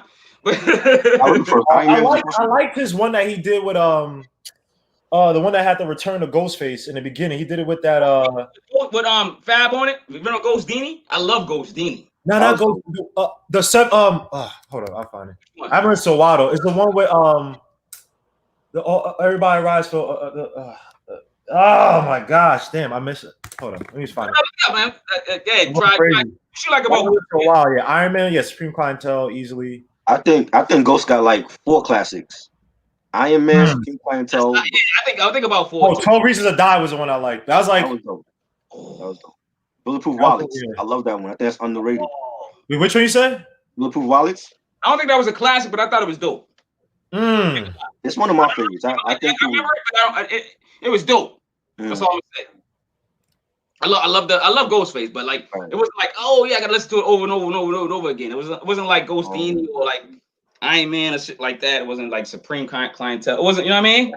Fish Scale. But yeah, it was good. It's still good. Fish Scale was fire. Fish Scale was fire, bro. Yeah. Ghostface. I think I like about Ghostface is like one thing you said about Conway, and I agree. It's like y'all both said like the same thing, even though they kind of go against each other. Right. Conway does the same thing, but he kind of would like keep going into it. But in the same way, he doesn't like kind of reinvent himself. And the thing I always like about Ghostface was that like he always tries and he knows he's a character. You know what I mean? Like the dude was playing a fake piano on All I Got Is You video. Like I'm like, yo, this is a serious song, but like this guy's a clown. Like we know you don't play piano, son. Like what are you doing? But he always tries to be piano. But I ain't peeping that when the video came on. That's funny you said that. No, I like characters. Like the criminology video with the robe and the I don't know with the card and like it's like That's the thing I like about Ghostface. Like you never get bored with him. He always Does tries. he have Like, a robe line? He gotta have a robe. A robe line, like selling robes. Does he sell robes? Does he have a robe? I don't think he do. He can't sell robes. He's missing out if he don't sell robes. Ghostface, you listening? That's true. I thought he came out a while ago. Remember, he used to rock the Iron Eagle shit on his wrist. Right. That shit was heavy. He said. That's heavy, nigga. That was dope. And you know the craziest shit is now, bro. History repeats itself. How many people nowadays, these young kids, try to like have that same character of like not of Ghostface, but this outlandish character? Yeah, emulate him similar. Dogs, man. Like that's why. And then Styles P to me, man. Like, and he said it too. I remember, was it? Nah, and I was on this song, but like the mixtapes. Because I got Styles P. Like I always knew Styles P was nice. Like Jadakiss, like growing up was. Like, you know, everybody loved Jadakiss. It's like, oh, yeah, it's like by default. But when I got into Cosmo, I started listening to like Ghost in the Shell. I saw like, nah, man. Like, was a classic. Fish Scales 1 and 2. Fish Scales 1 and 2, right? Which one was the best, right? I think. Yeah, they had more fish. More fish was like the unreleased. Like more fish. Yeah, that was dope. Yo, salute to Big Freezie. Big Freezie up in here, bro. Big Freezie. What up, Freezie? Yo, but I'm gonna be in and out, but because I got something to do. But I'm gonna be. I mean, I'll like if I'm not here, I'll be listening to the chat. Props to you coming in, checking in. You know what I'm saying? Yo, it's all about hip hop, dog. If you in, you in. That's it, yo. You part of the circle already. Oh yeah, bro. I'm in your circle, dog. You can't deny it now, dog. I'm in there. You from Boston, bro? Beantown, baby. Come on, man. Yeah, that's just. New York. I know he is. You got the New York hat on. What about you? Yeah, I'm from Brooklyn. Even though no one could probably tell, but yeah, I'm from Fort Greene, Brooklyn. Pre-gentrification. So you got to be something, goddammit. You think you got to be entitled, so we know you. I wasn't growing up there, man. You know what's crazy? All right, so growing up early Brooklyn wasn't good. So I was right at the tip. So we had Giuliani, and we were right at the tip. Charbo remembers this. Remember when Bloomberg first got in? When you went to like downtown Brooklyn there, Metro Tech, do you remember seeing a big sign that said downtown Brooklyn's gonna become the new Manhattan? Mm-hmm. Like there was a big push to gentrify that. I'm telling you, dog. So early Brooklyn, like growing up, I used to live next to University Towers, 191 Willoughby Street, and now they're these really nice buildings. But they were getting nice even when I was young. So me and my family moved to 161, right next to Atlantic Avenue, right next to where Barclays is. Right. It was getting better. It was still bad, but it was getting better. But you could see it's like, you know, people starting to like slowly move out of New York, or at least out of that area. Right. So it's like, damn, man, it's like the place you grew up. I went to PS 20, 113. You know, back in the day, thank God, my brother, you know, he's type goonish, but he had, and my sister, you know, people would know him. So like, I remember this one dude, Quashim, like he was just rob dudes, like, and he like, yo, what's good? Ooh, so like, yo, how's Charles doing? And I'm a nerd, like, so I was like, oh, thank God. Like, I was still like only like 5 feet. I was like, oh, whoo, thank God, because back in the day, yo, run your pockets real quick. Like, it's like, yo. So Fort Greene, yo, it's crazy. If you go to like Clinton Hill, where I used to go to school, it's like it's so nice now. You would never think, like, you know what I mean? But back in the day, you had to have street smart. So like me, you can hear me, you sound like, oh, I'm a nerd, but like I know where to be. Like I know where the Bloods were at, the Crips, ABGs, you know, all that shit. Like Fort Greene, Clinton Hill used to be like even now, like Lafayette Gardens, you know Lafayette Gardens, Strawberry, like like no player, like I mean, it's gotten better because like the police precinct right there, and they've been doing a lot of drug busts and shit. But like that area, like if you go there now, man, it's just it's weird, man. It's like another country now, man. Like all these artsy kids and it's weird. It don't feel right. You know what I mean? But I know Boston used to be, I used to hear horror stories. That's why I was asked about Jay Reed, because the whole, like I heard like his shit, like, you know, I don't know where he grew up exactly in Boston, but like when I thought of Boston, I always just think of like, you know, Saudis and just mad, you know, racists, like Lawrenceville, mad Dominicans. And I think you guys, I can give you stories, yeah, but I don't know about that name, but it sounds familiar. It's the dude that was in Too Deep, the one that L Cool J played. So the real life version of him, yeah. He's from like he ran. I not say he ran Boston, but like he worked, you know. So when he got familiar, but I ain't run with him. I was like in a different age group. My cousin probably knew him. Like, after my cousin, our soul and them niggas was like my cousin's age. You know what I'm saying? He was like, I'm 46. He was like maybe he's 50 now. I don't even know. But he's like a couple years older than me. So they had their little crew. You know what I'm saying? And I used to run with them too, break dance with, you know what I'm saying, New Edition and ours, all them dudes. But I was young. They didn't respect me back then because I was young, but I still was like a runner. I still was doing shit. You know what I'm saying? So you a New Edition? Damn. Yeah, I looked at Ocean Pop. You must have been getting mad holes, man. I basically lived with my grandma. I love my grandmother, so I was there. Damn, New Edition, man. Now, New Edition, I still think New Edition is dumb underrated. They were selling. Weren't y'all guys selling out fucking football stadiums and shit? Oh, they was dude. They don't get no. They get lost. They get lost in the fucking annals of time, man. Yeah, I love New Edition. New Edition is the truth, man. They classic. They you know what I'm saying. They kings. You know what I'm saying. I'm telling you, my uncle, dude, yo, King, my uncle was in the group. Your brother was in a group? My uncle was in the group. In the group. He's still in the group now? No, he's not. He was never. Like, he was in the group before they got famous. Oh. And he left? He was. I'm no disrespect. I gotta say my uncle's name. I love him to death. He just wasn't with it. Let's put it that way. He's still making beats. Wow. He's doing stuff. But oh my gosh, man. You don't know, man. You just don't know. You just don't know. Right? I don't know. I'm just saying I wasn't there. I wasn't in the group, but I mean I was there. I just New Edition, like Mr. Telephone, man, like New Edition was killing it, yo. They killed it, man. Like, bro, Can You Stand the Rain is still one of the greatest, come on. And all those dudes were dumb. I mean, think about this shit, right? Like Johnny Gill, in terms of one of the most powerful voices. Okay. Is like dogs. You could put him up in like when we talk about female artists, right? You talk about the Mariah Carey's, Whitney Houston's, all that stuff, and Johnny Gill. Like in terms of like voices that like I'm like discernible. So I always say wow, why am I? Of course, when I come to list, my brain knows AJ Blas. David Blas is from the Temptations. David Ruffin. Oh, Teddy Ruffin. Okay. One of the richest voices. Luther Vandross. Oh, Luther. You want some good voices back then? You want to do dudes and women or just dudes? Go do dudes for now because women I have my list set up. Let's do some back in the day. Let's see. Joe Levert. We got who else? R&B. We got I think Tank was dope. Teddy Pendergrass. Yo, the Whispers. I love the Whispers. Ooh.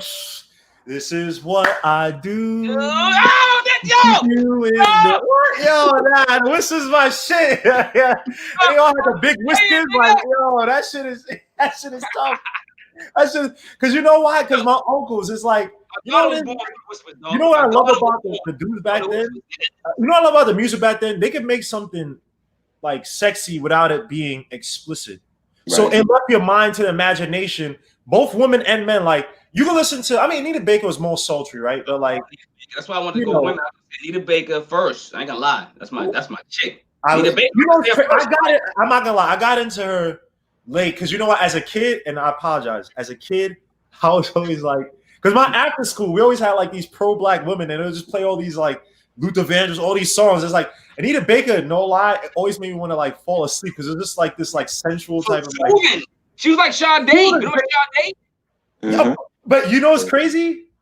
All right, fuck. All right, I'm gonna get in trouble for this. So Sade. When I was younger, I didn't respect her until, and this sounds terrible. When MF Doom had was it Doomsday? Yeah, Operation Doomsday. And when I used to only say that song, and I didn't like it. But when Doomsday flipped it, I was like, damn, I like this song. Right? You went back and listened. That shit, I was like, why do I like? And I felt like such a hoe because it's like, I would like this song now because MF Doom flipped this song. I was like, you know what? I got respect. You know, Kiss of Life. That was the song, Kiss of Life. So it was like, all right, yeah.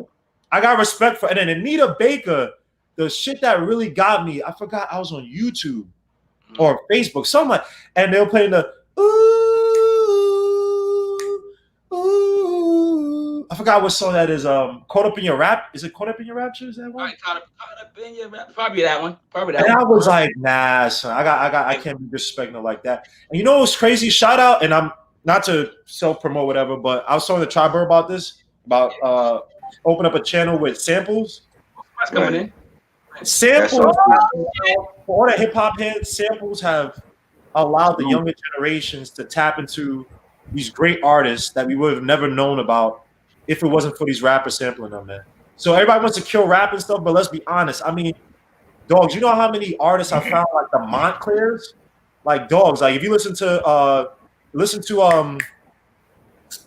Westside Guns, is it Hitler Wears Hermes 7 or 8? The one where he's with the Balenciaga coat, and the white background. The first one that's like FN, whatever, blah, blah. That song is by the Montclairs called Ease of Pain, like, bro. And then my dude, one of my top 5 producers, Alchemist, he sampled the Montclairs on Return of the Mac, Prodigy's album. Oh, yeah. Nah, I gotta get Montclairs, bro. Underrated album, son. No, I'll fight you, Big Freezie, even if you turn double your size. Alchemist is top 5 producer. I don't give a F what you say, son. I don't care. I'm not arguing. You fight Big Freezie. Alchemist is top 5 producers, bro. I don't care what you say. Look what my man's saying. My man saying. He got me. Hey, what's up, boss? What up? With the fresh cut. The fresh cut. Hey, peace to all y'all. Peace to everybody, man. It's good to see y'all, man. Yeah. Peace, bro. Hey, everybody straight, right? Yep. Yeah, everybody's healthy, man. Everything's good, man. Word. Yo, you gotta get your Ciroc shake, dog. You know what I'm saying? Ciroc icy, dog. Oh wow. Yesterday, bro, I'm chilling. I drank way too much. You drank enough yesterday? When you get older, it's like you gotta. Oh man. So who's your top? Who's your top 5 producers? All time? Right now, currently. No, you know what? Don't even say all time. I want right now. Right now. Right? I'll do right now. I don't think we got 5 right now. You don't got 5 right now? I mean, are you talking about like new knowledge now? I mean, okay, well, okay. Yo, who doing 38 Special? Yep. Wait, who's the first one you said, Trapper? Who's the first one you said? Alchemist. You got me right. Oh, Alchemist. Yes. Alchemist, 38 Special. Derringer. Yeah. V Don. DJ Skiz. I think DJ Skiz is a dope producer. Yeah. V Don is dope. I thought Trap Burrow would have said who's this dude that works for everybody? Fat kind of white dude, wears glasses. Static Selector. I thought you would think he's dope, yeah, but he just now branching out, outside of his own artist. A lot of people, like Stu Bangers is just branching out too, like, you know what I mean? Yeah. But yeah, and y'all didn't put knowledge? Yo, y'all bugging. Knowledge. Knowledge. No. He gotta come out with more. You like but you said 5. You said 5 though. Right. I said 5? I did say 5. Yeah. So what you got, Mark? How many trap you say? I said like 6. Yeah, you just say like he said like 7. Yeah. Well, when y'all go next? I'm writing my list because I gotta think about this. All right, I got knowledge. I got Derringer, man. Derringer is too much. Alchemist, I had to. I know Charborough's gonna kill me for this. Rock Marcy, like, okay. He would produce his own shit. I don't care. No, yo, y'all with Rock. Nigga, you fucked me. Nigga. Yo, Rock Marciano's my dude, son. Are you put Rock? Yo, let me. Hey, Guillermo. Hey, y'all sleeping. Yo, you know Marquise. You know I'm mad at you, Marquise. Hold on, Big Freezie. You know I'm mad at Marquise. When you name your top rappers, you're struggling, and you didn't mention Rock Marcy, yo. I was like, no, I gotta go home. I gotta rush. This year. He put the album out this year.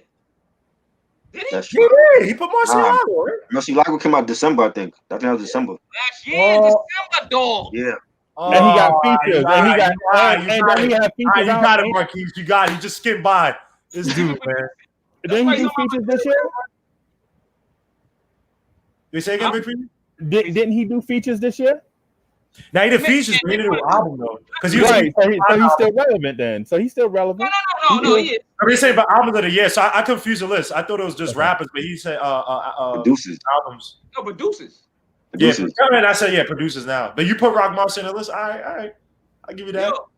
I just because you know what it is, bro. I get so much into samples, and it's like you can have a simple beat. Not I would say simple. You can have like a simple loop or whatever, or but like if I find out like what you plucked out of it and then it comes from like a dope, like original artist, it's like I respect your ear. Like so, like when I heard when Rock Marcialago came out with the song Amethyst on Behold a Dark Horse, whatever. Yeah. I was like, yo, this beat is so tough, son. And then when I heard the original, it was by some dude named Walchiek something, some Eastern European, I think Romanian. And I heard the sample, I was like, I mean, it's straight from it, but it's like, nah, son. Like these dudes be listening to some some real crate digging like records type shit. Like they dig deep, son. Like Rock Marciano, even 20 Guns is called the sample's called like Saxos Echoes or something like that. Right. And it feels like some mafios, like some. Like, you ever seen this movie called Eastern Promises? It got Viggo Mortensen, and he's like a gangster, a Russian gangster. Bro, tough movie. And that's all I think. I love gangster movies. Like, I love. I didn't see that one. I didn't see that one though. Bro, and it's like that's what it reminds me of. Like that beat, Saxos Echoes. Like, and I just love that shit. So when they sample it from these producers, the Italian producers and shit, like, bro, that shit is tough, son. Like, and that's why I like Derringer. Derringer. When he's on especially the Hitler with Hermes albums, the samples that he picks from, bro, I'm like, nah, son, I had to give it a.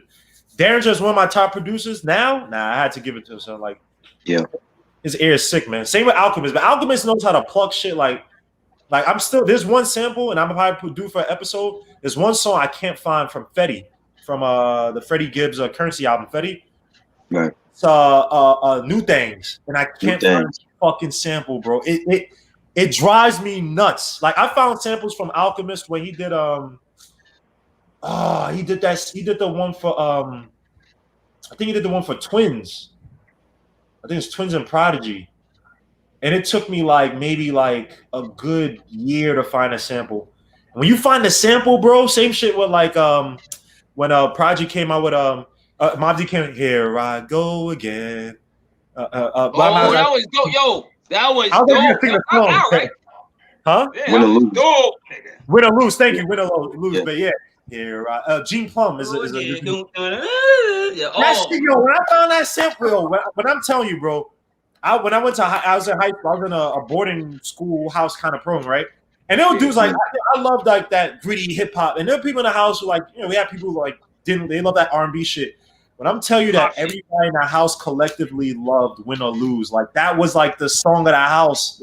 Like son, that beat. Brushing their teeth to that shit. Son, I'm telling you, son. Anytime that shit came, people could have been pop locking, doing some dumb shit, talking to a chick. Once that song came on in the house, son, everybody, this is my shit, right, son. That's how I feel about producers. Like that's why I love Alchemist, because I don't want to say he transcended shit, but it's he could take a cut of a sample, and it just, you know what I mean? Like people talk about Kanye West. I like Kanye West. Don't get me wrong. I think he's a sample head, but it's the way Alchemist could do certain shit. Like when I first heard "Worst Comes to Worst, My People Come First," so that shit hit my heart. That shit hit my heart, man. That beat. Yo, when your heart stops freaking pumping faster than when it's supposed to. That's when it's a hip hop classic. That's when you feel it. It's certain beats where it's just it just makes you stop in your tracks. Like, yo, and you get, I don't know, with me, I go through a cycle where I'm in awe, and then I get angry. Like, yo, what's how the fuck did this dude think of to take this part and then do this shit? What the fuck is wrong with you, man? 500 Ounces made me feel the same way when you hear and. First of all, Freddie Gibbs and Rock Marciano need to do a fucking album together. I don't want to hear no more. What? Put that in the ear, brother. Put that in the ear. Stop. They need to do stop playing games, bro. Do a First of all, Freddie Gibbs, he might be in the past 3-4. When did Pinata come out? 2014. He might be. You could argue he's probably the most improved rapper. Yeah. The past 5-6, because. When he was at ESGN, when I heard about him in college, I'm like, he's cool. He's whatever. When I heard Pinata, son, I was like, him and Madlib, it was because Madlib, one top 5 producer as well too. I said, no, I almost forgot him. No, he's number 6 or 7 on my list. How's he number 6 or 7? Come on, son. I ain't on my list yet. Yo, You want me to do my list? I got my you list can right only here. put 5 people on there though. You know what I'm saying? He said I got 5. I got my top 5. he did say 5. So Let me tell Oh, you my top 5 real quick. yo, You wanna go first, Freezie? Wackathon Butcher said, "Can we talk about how Alchemist gave his worst beat to Jay Elect this year?" Facts. Oh yeah, he did. Bad. Yo, Freezie, you go next. You want me to go next to the top? Oh, the top Freezie, 5. nah. Go ahead, man. I'll be Yeah, right I'm back. gonna do my top 5. You got matter of fact, I'm gonna give y'all a surprise one real quick. I'm gonna give you a surprise one. Eric Sermon. Definitely. Eric Sermon's one of my top producers, and he's still producing. So don't say he's always over. No, he's still producing. So he's one of the top 5. Then I got Alchemist. You know what I'm saying? You can short his name now. He's just Al. You know what I'm saying? 38. You can shorten his name. Special. You got. Then I'm doing Rock. He stole my joint. You know what I'm saying? And then I'm doing. Guess what? Another one. You're gonna be like, who is this? Nicholas Craven. I've heard it from him. He did an EP with Ito. Yo, he did Ransom's Director's Cut 1 and 2, and he's doing part 3. Yeah. Okay. Y'all ain't tuned in with Ransom? Yeah. Oh, y'all better tune. Y'all better tune in after this. Nice. Y'all better tune in after this podcast, dog. Ransom, dog. Nah. Hey, man, I like that list. Eric Sermon kind of threw me off. I didn't know he was still doing production. Yeah. He got an album was it this year? Last year. Last year. It's dope. Okay. Yeah. That was dope. Yeah, I'm gonna have to check that. He's gonna be on the Conway album. And he's really. Yep. Yo, dude, he's producing still with another dude. I mean, he's making hits. Yep. Wow. Yo, he was on the best song on the Joel Ortiz and the what's the name? Crooked Eye joint. Crooked Eye, yeah. Hard. HRD. Yep. He got the best joint on it. Come on, man. Yo, this dude. I'm sorry, dog. Yeah. Come on, man. I have to throw y'all for a loop real quick. Yeah. I ain't got no list, man, because most of the cats y'all said, man, I think we probably more so in consensus. As once we get to about number 5, because everybody gonna say Alchemist, everybody gonna say 38 Special. You know what I'm saying?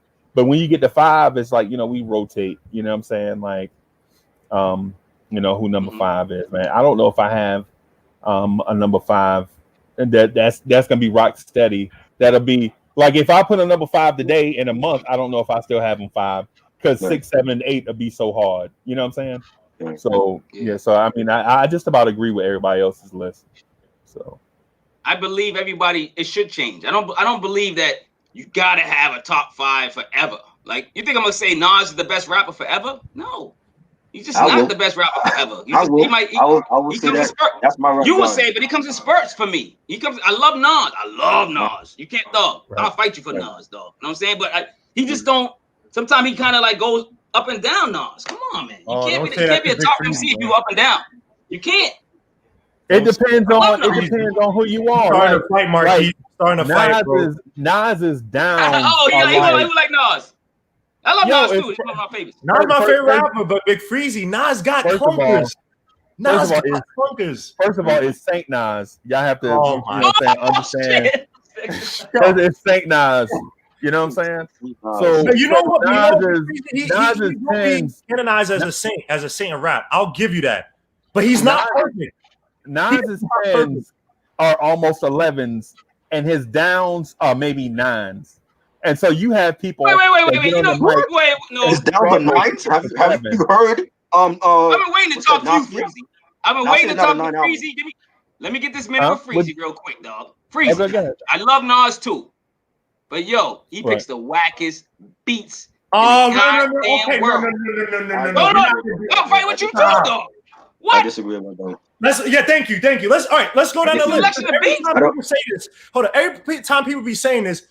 I had a list. I should have saved my damn phone because I put on a post on YouTube or Facebook, and I listed all the songs, like not all of his songs, but many of his songs. And I'm like, there are a lot of top rappers who are regarded this or that, and they don't have as good a, like in terms of the number of songs, bro. We could go down Stillmatic. We could go to, you go down what's his Lost Tape. I mean, Nas. Look, I think he had clunkers. The ones like Nostradamus. Like he had some clunker albums, and people just think like, all right, anything after Illmatic, everything's whack. First of all, right. I don't say that. Growing up, and I think It Was Written was better than Illmatic, but that's just me. I grew up on it.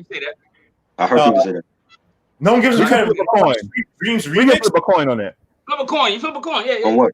Flip a coin on You'll what? be on Illmatic and It was written in Illmatic. I like Illmatic. I like the Mafioso. Not get bashed for a lot of shit other people don't get bashed for. Because no one bashes Jay-Z for the Mafioso shit, but they bash Nas for the Mafioso shit. And Jay-Z is bitten and stolen from a lot of people. Nas has always tried to stay true to his form. And you're going to fall and falter with it. But Jay-Z's the type of guy like he never wanted to lose. Don't come at whether it's his integrity. He stole from Young Chris. He stole from Nas. If you go back, there's an interview, I think, on Doggy Diamonds. The dude from Camp Low said that Jay-Z took from him. I forgot which song it was, but it's What?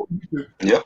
and you saw that, right, Chopper? And, Yeah, I saw that. I ain't see it. not saying anything, but I think it was Doggy Diamonds. He kept like pestering, trying to get like, oh yeah, like Jay-Z. I forgot what effing song it was, but it was like that flow was basically taken from Camp. So Jay-Z's been biting all his life. Young Chris, he stole Young Chris's whole style in the early 2000s. Nas, I believe that. I believe that. Because Jazzo was the top rapper in New York, and then he stole Jazzo's flow. Thank you, Jazzo. I know that. I know the history. He's a hater. What Jay-Z does, remember? Oh, no skinny jeans. What happens? He's wearing skinny jeans. Remember, was it where I'm from? Remember the one where he's in the clothing store in the beginning and there's like sneakers or some shit, and the dude's like, "Hey, you want some wallabies?" And then Streets is watching. Which one was it?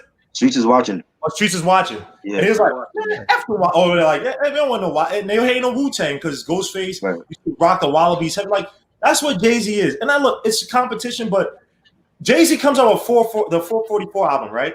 Oh, it's so grown up. I'm like, Nas did that in 2012. With Life is Good in terms of a grown-up album. Yeah, like, he did. Nas don't get respect for certain things that he's been doing. Like, I remember people said, I Know I Can was whack. And when I heard it, I was like, I love that song. I love that song. Yo, so I'm like, that song. That's a classic song.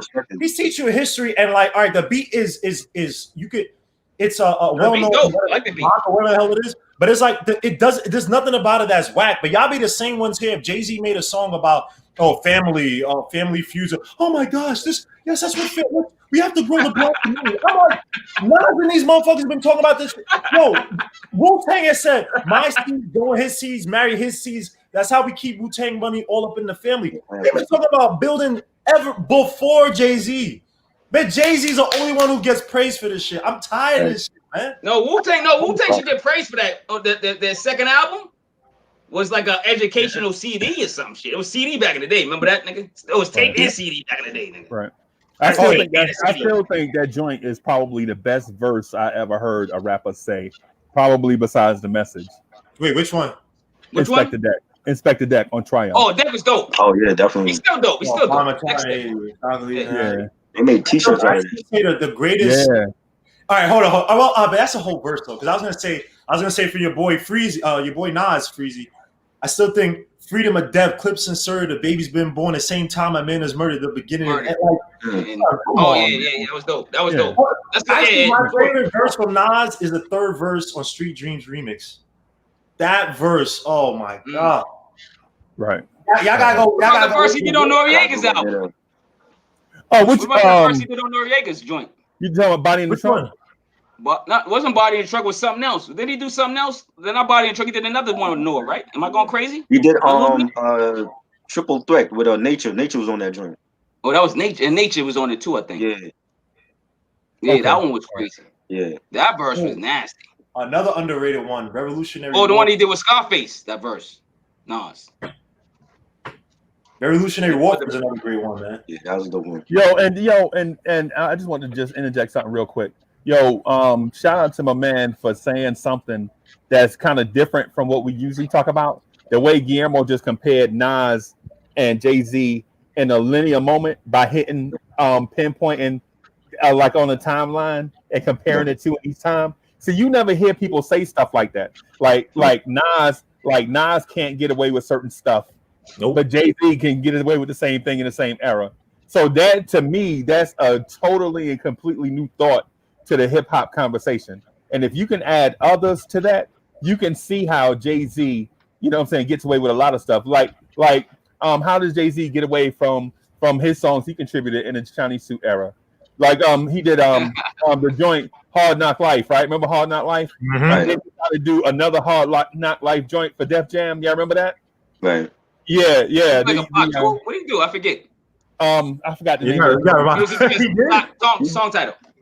Right? I forget. You talking about Sunshine with Foxy Brown? It was similar. Sunshine. Yeah. Oh my, yeah. Wait, Yeah.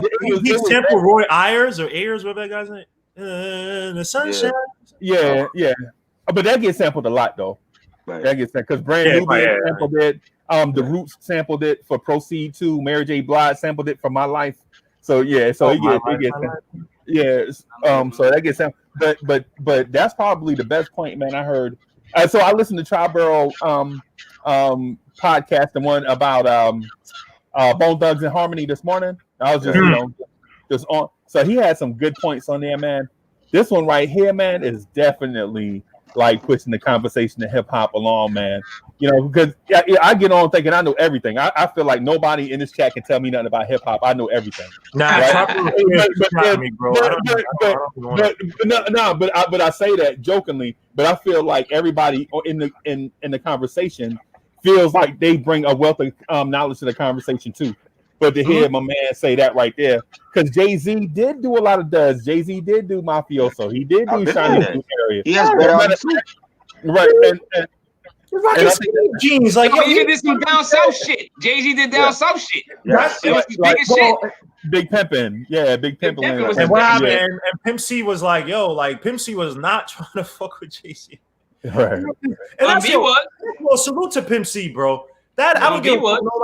This dude always try to represent for the South, bro. He was like, yo, we rocking our own shit. Like when y'all, and I'll give it to him.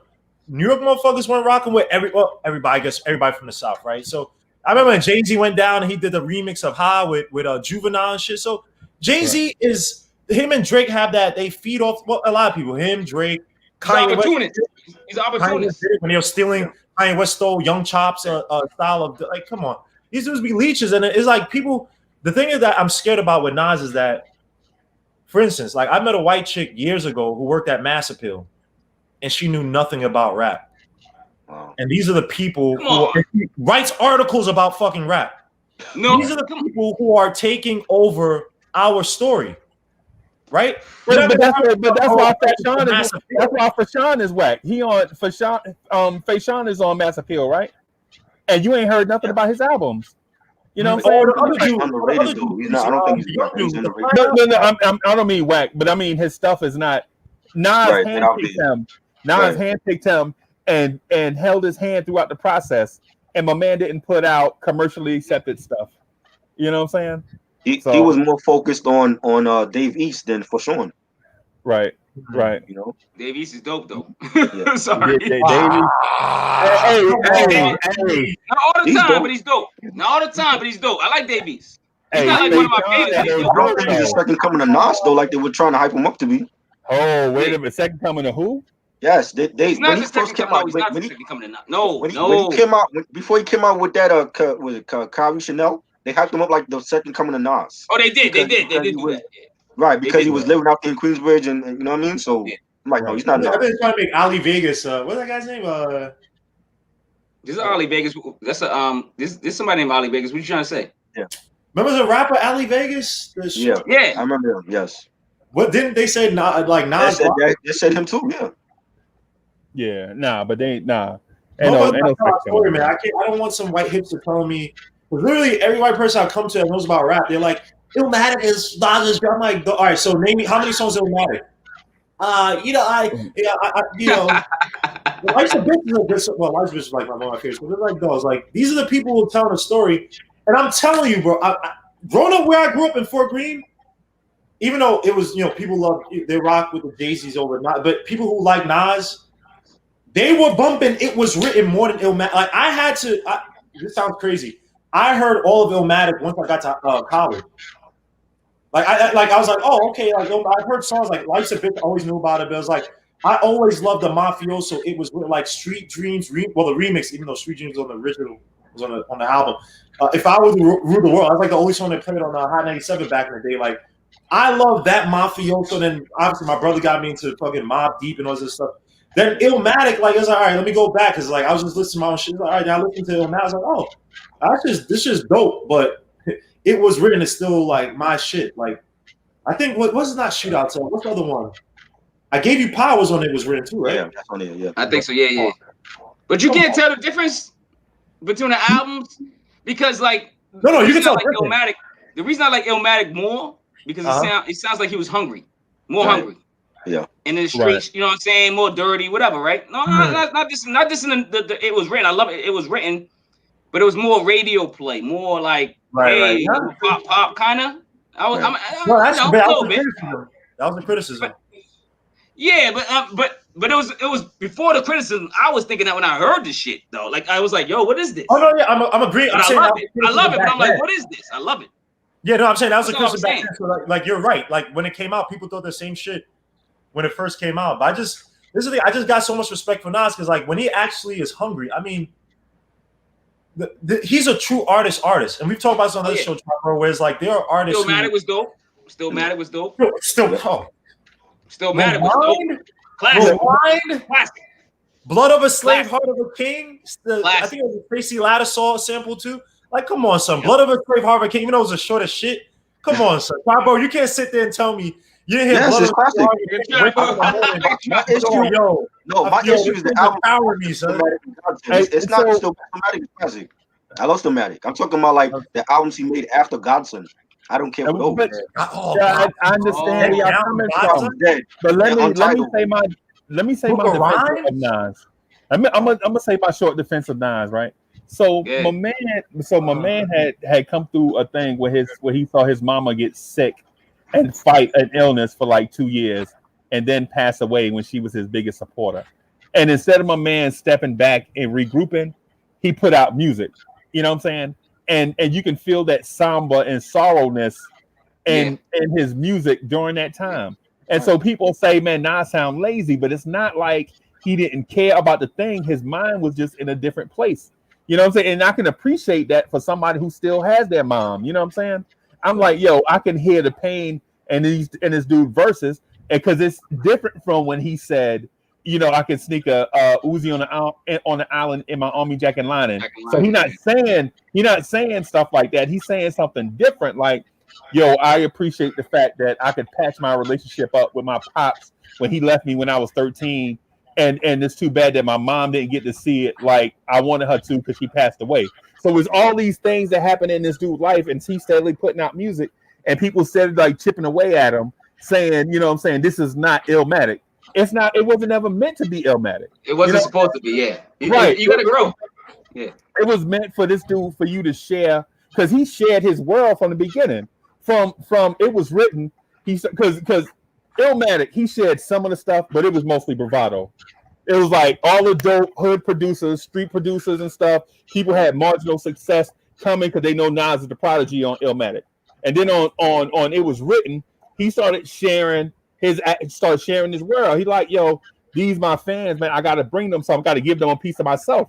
And then so when he started putting out the albums after his mom passed, he was giving himself, and people didn't want it. They wanted Illmatic. So it was like, you know, how you can't tell Nas to stay 18 when everything is good, you know, on top of the world, and put that thing into like these next 3 albums when things are not so good. Drama with his baby mama passing away, and you know, the happiness of getting, you know, repairing his relationship with his pops. I know that sounds like a cop out for Nas, but you can say it's life. It's not a cop out. That's like when I hear Try and Guillermo talk about stuff in their personal life, you know what I'm saying? And I'm like, you know, they giving me a piece of themselves when they say these certain things, and then for me to say something like, well, it don't sound like how good they was when they was talking about Kevin Knox. That's ridiculous. You know what? These dudes are bro. Nas made a verse on Book of Rhymes. This is why I knew it was like, yo, I how can I ever not put this dude as one of the best of all time? One thing I like about Nas is that, and I've heard people from the so-called hood, like they say this dumb shit about Nas sometimes. Oh, Nas is boring, blah, blah. Because you know what Nas does? In an eloquent way, not in a corny way. He will reveal real shit about the hood that no one wants to talk about.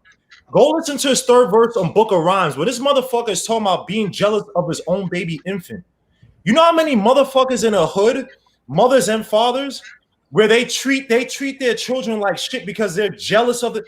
No one talks about this. Not Right. saying. This is a condition. This is a condition for that. I had to look it up when I was raising my daughter. My baby's mom's was like kind of like that. Son, You know what I'm saying? It was crazy. No one on the mainstream talk, but people appreciate. Oh, Jay-Z, but not saying Jay-Z's not talking about real shit, but it's this over glamour, like it's like this glamorized shit, and it's cool at times. But Nas, Second Childhood is like one of my top 10 favorite songs of all time. Like, son, this dude.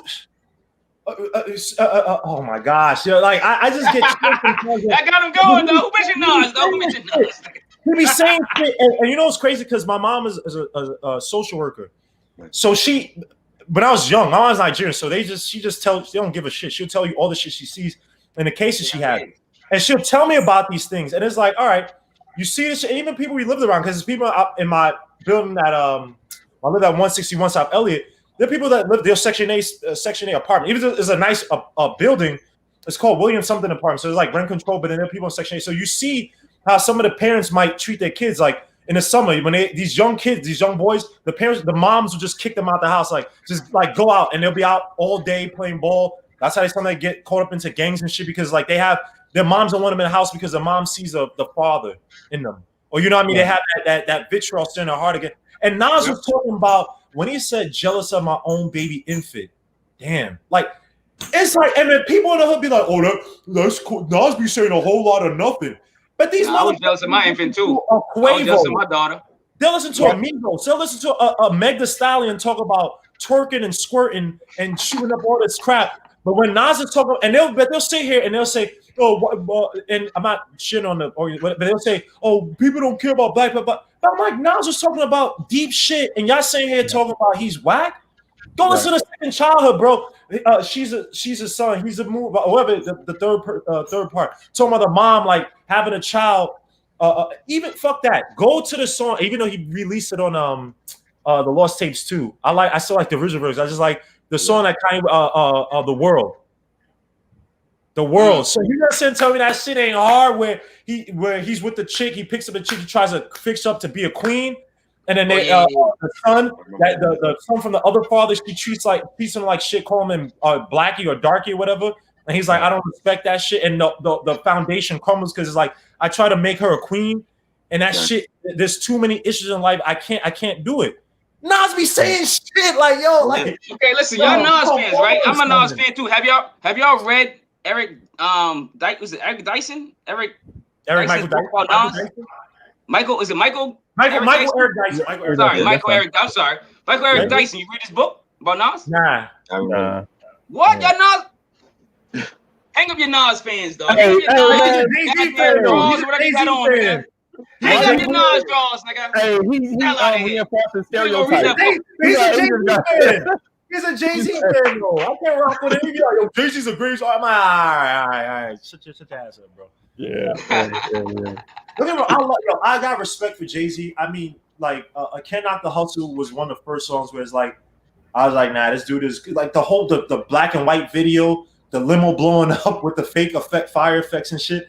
Like that shit, you know, my pops knew he did when he, my pops, something he did when he made me. He tried to get a nut and he got a nut and what? Straight bananas. That was dope. Yeah. Come on, U.S. Serve like samples, play fake rappers like a canvas. And you good, nah, you're too eager.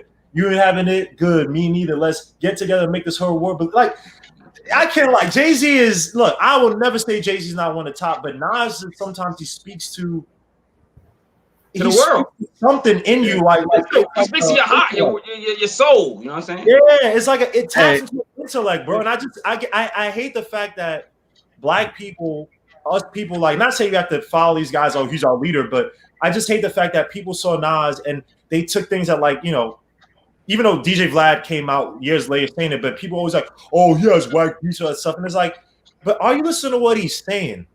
Now, I'm not saying there are a lot of bad Nas. It's like, all right, come on, Nas, what the hell are you doing? You gotta have content. When I heard Book of Rhymes, I'm like, nah, son, this dude, something is with this dude. So I'm like, and from the first to the second verse, he said, the U.S. Army is a school that teaches plights of conquest. I don't know, and he tries to slip little like conspiracy theory shit sometimes, like. Yeah. Yo, so come on, man. Nas is the great. I don't want to talk about Nas anymore, man. Nas is he's canon. How could you fuck with Nas? Even when he dissed Dipset, and I forgot who else he dissed. Back when Freezie was talking about when because his Big mom died. property. And I think it was that people were hurt that Nas said this shit. And so Dipset, Cameron was like, yo, fuck Nas, blah, blah, Jim Jones, blah, blah, shit. But I think it was Nori. Said, I can't remember who. He's like we were hurt by that shit. Yeah, I think it was Nori, because remember he said, like, Nori doesn't make sense. Like, talented, but he don't make, you know what I mean? And Nori's like, yo, they had beef before. They had beef. Yeah, they had beef for a minute. Like, they had beef. Like Nori wanted to get at him. I know Tri-Bird might kill me some, but let's talk about. Well, he's from Boston. Marquis from Boston, but Queens got the best rappers, son. I'm sorry, bro. I don't disagree with that. They do. New York got good rappers, better rappers than Boston. But Brooklyn got our own. We got Boot Camp, we got Kane, we got Jay-Z, we got Light. You don't sleep on us.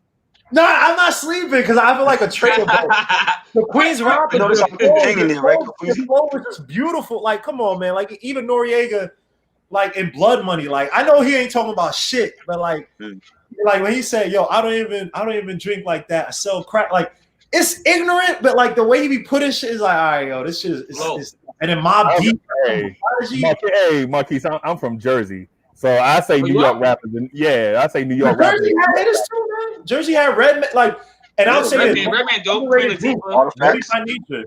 Naughty by nature from Jersey, right? Underrated, man. One of the best. They flow so well, and you know. Lauryn Hill is from New Jersey. Yeah. Lauryn Hill. The Artifacts, they're underrated. Lords of the Underground. Yeah. Lords of the Underground. That's what I say. I think Lords. Hey, Naughty by Nature. Yeah. Naughty. Oh shit. Naughty. Yeah. I think you Rod Digger. You got to smash. Rod Digger. Yeah. Rod Digger. Joe Button is from my street. Busta messed up my career. Joe Button is from my street. Marcus, wait. You said Busta messed it up for you? You don't think Busta Rhymes messed up Rod Digger's career? With that last album that she was supposed to come out with? That stupid ass single she came out with? The video? You remember that shit? That was the. I was so pissed. Nigga, I was so pissed. I'm a Rod Digger fan, dog. I even saw the movie she was in. That was corny. It was scary. All right, come on, right? Jesus Christ.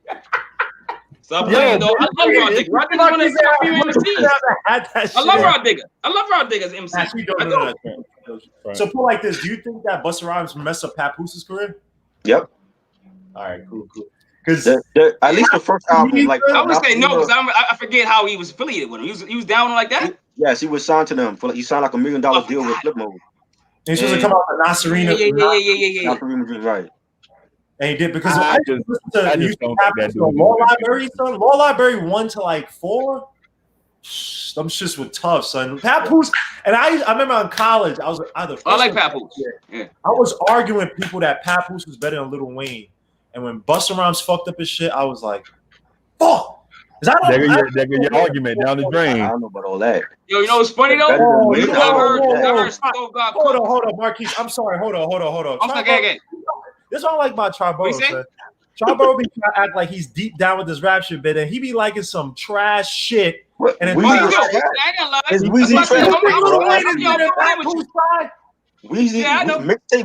mixtape Weezy. We talking about mixtape Weezy against mixtape Papoose. Who was better? When Weezy was releasing the Carter 3 leaks, the Empire mixtapes and all that, or dedication mixtapes with You know what it was, brothers?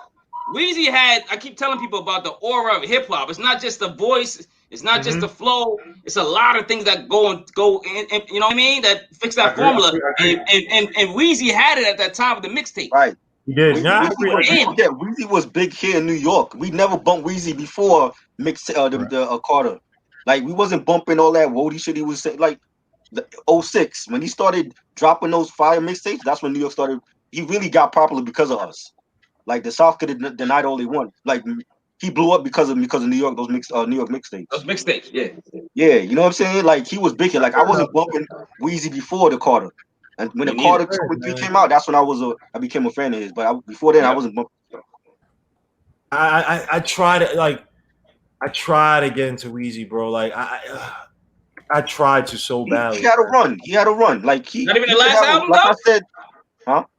The last album? Y'all didn't get into that? Nah, Weezy that last funeral, album? I didn't. It was alright. It wasn't like if it had come out 10 years ago, it would have been. It would've been dope. Marquise I'm asking. I don't know. I'm just asking. I don't know. Y'all didn't listen to Funeral? I listened to it, but it wasn't great though. But Marquise. That's not great. Carter I'm just 4 asking Carter you 4 listen was to like it. his That's all. last solid one. Carter 4 was decent. Carter 4? Yeah, Carter 5 was alright. It wasn't. Hey, to be honest with you though, when you get to about 7 to 8 projects, what do you really have left in the tank? You know what I'm saying? So Hey, you know, I mean, you gotta reinvent. You gotta, This is why I say Nas are greats, man. Think about this. Life is Good. What album was that in Nas's discography? That had to have been what, the 8th? What's up, Jess? At least past 7. I think, yeah. I'm on live, man. That's around. Illmatic. Well, Talking about Illmatic. boys, yeah. Why am I? I Am. Illmatic. It was written Nostradamus. I Am. Right. Streets Disciples. You had the album he did with Damian Marley. Distant Relatives. Distant Relatives. That was fire. That was. Oh yeah. If Jay-Z does an album with fucking Movado, it will be a fucking. Even though he did have that remix. I'm on the Rock. That shit was tight. Right. That shit was tough. Right. But come on, son. Yo. I appreciate Patient on Distant Relatives is one of the toughest. First of all, how do you have a song as tough as Distant Relatives? And then Marley did out rap him. That Marley not killed him, but Marley was better on that song. So that shit is Marley was. You talking about Marley, the Marley brother? What's his name? What's the Junior Marley? No, Junior Marley. Yeah, Junior Marley. Oh, that album was dope. Yeah, but Junior Marley, he's El Shiner because it's the way his voice, everything. Lyrics, yeah. So I understand what y'all saying, and I appreciate it. But what I'm saying is, you can point back to Jay-Z's timeline and see on stuff where he was probably about above average, but had a lot of clout and a lot of backing. You know what I'm saying? Exactly. Like Magna Carta. Magna Carta is a shitty album. I've been saying that. Right, like y'all remember triple platinum for shitty album. Y'all remember? Oh, Jay-Z put out trash. Jay-Z put out trash. Magna Carta and Blueprint 3 were trash, bro. Yes. And Kingdom Come. Yes. Kingdom Come. I don't think Blueprint 3. It wasn't trash, but it was alright. He put out I the think it was trash. Overall, the album wasn't as good as 2 and 3 wasn't as good as Part 1 though. Part 1 is a classic. Of course not. I think it was trash. Part 2 had a lot of filler. Version 2, V2. The right singles, but the album itself I didn't care for. Right. So y'all remember that joint Show and Prove by Big Daddy Kane? Remember the Big Daddy Kane joint Show and Prove, where it's Old Dirty Bastard, Shaheem, Jay-Z, Big Daddy Kane. Yeah, and so, yeah, but what I'm saying is, Shaheem outshined everybody, right? Shaheem was dope. Shaheem, he outshined him. That's why I said that. Right. And then, but you can see Jay-Z pinch off Shaheem's style going forward. Like Shaheem roasted them cats, right? Old Dirty came through at the end, but Shaheem roasted them, right? And then when you started hearing Jay-Z in the future, you're like, yo, this motherfucker sound like Shaheem. Because he picks and chooses. The only person couldn't do it too, Big Freezie, after he had a verse with them, was Big L on the 7-minute freestyle on Bob Beat. Right. He couldn't touch. Don't get me started with Big L and Jay-Z because I got a controversy. I don't know what's so. Go, talk. Because wasn't he supposed to go into that? Big L was dope. Talk.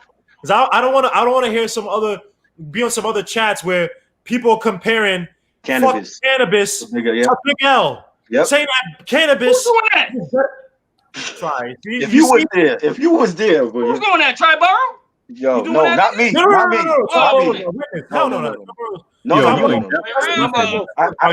know what Guillermo was saying? I'm saying we've been on the podcast where people think that cannabis is better than Big L, and cannabis has no classic album. You know what I'm saying? Not even that. They said J. Cole. J. Cole was better than Big L. And I'm not talking about discography. Obviously, J. Cole, obviously, because Big L died. I love J. But Cole, skill-wise, Big L, what was the freestyle he said he just woke up in the morning? Not better than Big L. Not better than Big L. Jay-Z was about to sign them, I thought. Yes. Then all of a sudden a tragic death happened. He was better than Jay-Z at the time. They were scared. Big L used to just come into ciphers and kill dude. Like, just walk into ciphers and kill ciphers. Exactly. You know who I compare him to? It's two dudes, right? So it's this dude named Kid Hood, right? He did the first verse on the Scenario remix. right? But he used to walk into ciphers and murder cats. Okay. And then it says, oh, it was another young cat, Big L, right? And so these two dudes was murdering people. I'm talking about walk into a cipher, cats not even knowing who they are in different cities, different boroughs, and they just getting in the cipher and just roasting cats, right? And then both of them got killed before they could put out their best stuff. You know what I'm saying? So now all we left to talk about with them is law. You know what I'm saying? It's kind of like that conversation where people say Teddy Pendergrass or Marvin Gaye, but people forget about Donny Hathaway, another dude, a dude that died before he could actually put out a whole bunch of stuff. You know what I'm saying? Exactly. That's what Big L and Kid Hood is to this conversation. You know what I'm saying? Kid Hood, he had you're a fire MC if you get on a track with two groups that are established and sold gold, and they put your verse first. You know what I'm saying? You fire. If you on a track with Buster, Q-Tip, Dinko D, Charlie Brown, Phife Dawg, and they put you first, and ain't nobody never heard of you, you know you talented. You know what I'm saying? I would say, first of all, to everybody who doesn't know, go listen to a song called "Make It On Your Own" by Donny Hathaway. It's only like 1:38 because I think it was like a sample. I guess he was sample, but Donny Hathaway in terms of bro, stupid underrated. I know everybody knows the closer I get to that stuff. Listen to that song, but like. No, his voice was insane. What's your thing about Big L? Go to Casualties of a Dice Game and tell me, bro, Casualties of a Dice Game. I used to listen to that shit. I mean, obviously this one came out after, but I mean, I listened to it, really later. But I remember, was it my freshman or sophomore? No, this was high school. I'm lying. This was high school. And Casualties of Dice. There's certain songs where you just listen to, like, you listen to it like for maybe like 3 months straight. Like you got to listen to almost like 4 times a day because you just like mesmerized by it. Right. The way he put, like, he talked about the dice game. The dudes are chasing him. He tried to call his man up, but he was with a bitch, and then he sees the man shoots his. And like, I just love that little gangster type of, like, that picturesque throwing the cash up, and he's like, you can't sit here and tell me Big L wasn't gonna be that. Jay-Z, not to be morbid. That's Jay-Z, why I had the controversy, because he was about to be that dude. And he's lucky that Big L and Big Pun and DMX. I'm not sure if you know about Jay-Z like that, unless it's the powers that be want to push Jay-Z to be that. Because Big L, Big Pun, DMX. Who else in '98? I mean, you can argue. I wasn't a Ja Rule fan, but Ja Rule in terms of that poppy stuff, right. He's that guy in the early 2000s. It was coming up the same time. You said, yeah. So, and then you still had Nas, a sleeping giant. So if you awoke Nas, and it's like, where was Jay-Z gonna fit? And then obviously he really benefited from. Thank you. That's what I was trying to. That's my controversy. Right. So if Biggie, Big Pun, Big L didn't die, DMX doesn't fuck up, and you got Nas. Right. Where's Jay-Z? And he came at Nas though. Jay-Z came at Nas to try to murder him with the rhymes. Right. And Nas killed him. Nas rapped on what was it, Halftime at the barbecue, whatever it was with Halftime at the barbecue. Oh, I'm sorry, at the barbecue. Halftime was on the main source. And it was that's the new dude. Remember live at the barbecue. Sorry, yeah, live at the barbecue. I'm sorry, not halftime. Live at the barbecue. Sorry, yeah. And they were like, this, and they were saying this dude was the next It Do so much that this piece of shit Russell Simmons was like, oh, we don't want him to become the next Kool G Rap, even though Kool G Rap to me is dope as fuck. But they were Jay-Z. I've never heard until like he became the figure of hip hop. I've never heard people, and it's things about it's like Streets is whack. I mean, he had songs like he wasn't whack, but come on, son, Nas was the chosen. All day. Yeah. Oh yeah. Nas is what we want. I mean, I'm sorry, Jay-Z is what you want to call the industry plant. You know what I'm saying? Because while he wasn't the best artist, so while he wasn't the best artist, he had a lot of backing and a lot of clout on the street. Because I remember when Jay-Z would be performing and they would still be broadcasting on the radio, like, get your Jay-Z tickets now, and the show would start in like 30 minutes. Oh, you know what I'm saying? Yeah, you know what I'm saying? They had drug money up the yin yang, dog. Right. They was fucking finding their way in the industry. I'm telling you, dog. I know they did. Phase on Love try to be like, oh, these dudes ain't really something. I'm like, bro, Jay-Z was rolling with, and you could argue Calvin Klein because who's the other dude? This one dude who has some videos on YouTube. I can't remember his damn name, but he always says that Calvin Klein was like not the big dog, but Calvin Klein was because I mean he got locked up. Jay-Z gave him some money to, get him situated. So it was like, I just do not. I'm not saying anything like elite. It's like after he came out of prison, kind of helped him out. So Jay-Z wasn't around that stuff. Now was Jay-Z moving all that way? But he probably seen something. So it's like when people try to doubt him, and it's like, come on, though. It's like Jay-Z was in that stuff, but it's just the rap stuff is just Jay-Z's just so fortunate that he was. Big Pun. No one even talks about Big Pun. That's what I'm saying. Why was he so fortunate? Yo, and you didn't even mention a lot of people died, the biggest threat to that.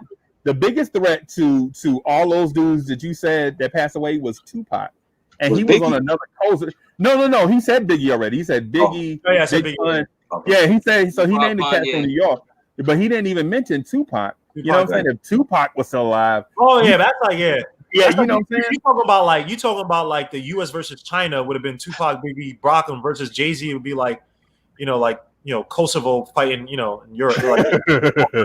Because those dudes, it was like that. That's what it concentrated to. And I want to curse out Vibe. Thank God you picked the sources for your magazine we talked about earlier. Because I remember Vibe, they fueled that East Coast West Coast shit, bro. Right. Yep. Yeah, they did.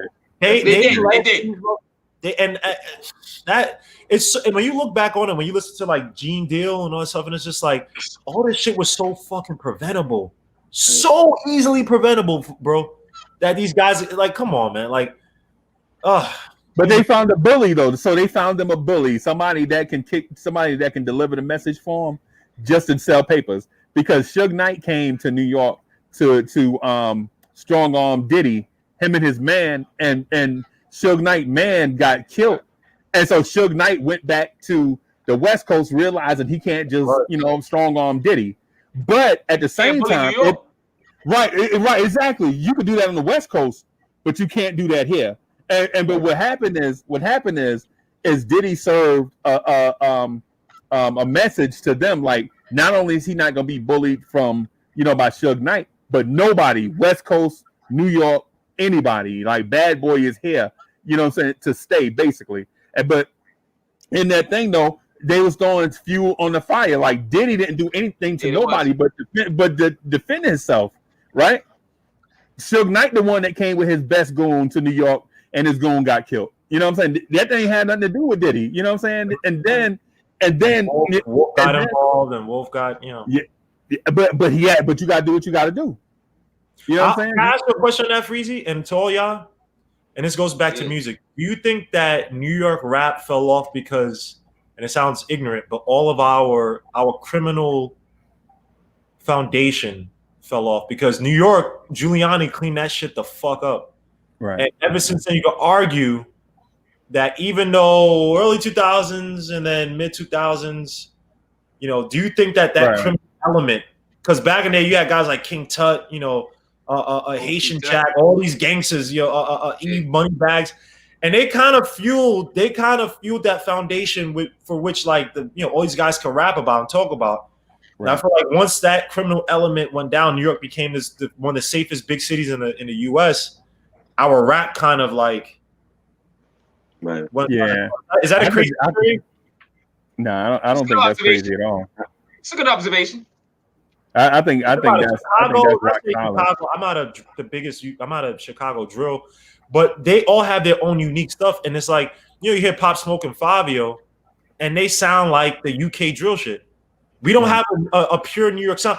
Sorry, underground guys. There are guys who are still doing it, so let me not do that. But I'm talking about now they're out, yeah. So I ain't trying to shit. We still got hitters in New York, but it's like they're not getting love. Like Rock Marcy and Conway. You know what I'm saying? I'm scared about Conway, man, because I think not in the sense of his talent. I'm just scared about how they might what direction the Rock might put him in, man. I don't know if you think these guys. You think the Rock? They're not gonna put him in no directions. He's in his own lane. Why did they control these dudes? Why did they don't put him in certain shooters like? No, they don't control these dudes though. Their contracts have got nothing to do with control. So then, why did they sign him? That's my whole point. They're just not managing. What's it called? What's it called when you distribution highlighted person? Whatever. When you what's it called? I'm trying to think. When you make sure they out there. What's it called? Promotion. They promotion. You talking about A&R promotion? Oh, there's promotion. So it's not management. I thought you signed a management deal. If he did, it's promotion. Promotion management. It's not like you know what management promotion mean, man. I don't want to see them doing a fucking song with like Taylor Swift or like. No, that's not gonna happen. I don't think so. I know Conway got Dej Loaf on his album coming out. You said, wait, what did you say, Chop, bro? Dej Loaf, the chick. Yes, she's kind of dope though. She's kind of dope. Dej Loaf ain't bad, man. All right, she's up and down. No, she's up and down. I don't like her. She's like, yo, she had a couple cuts. Not like she's dope, but she got like once in a while you hear you go, oh, that's who's that, and then you look. One collab with Dej Loaf leads to a collab with Megan or Doja Cat. She is this generation's. Hey, you know who she remind me of, Chabero? She remind me of Miss Jones. You remember Miss Jones from back in the day? Dej Loaf Jones. Yeah, not the way she sings. Not the way she sings. I'm talking about her relevance to the game. You remember Miss Jones used to be on joints like the joint with AZ? That's what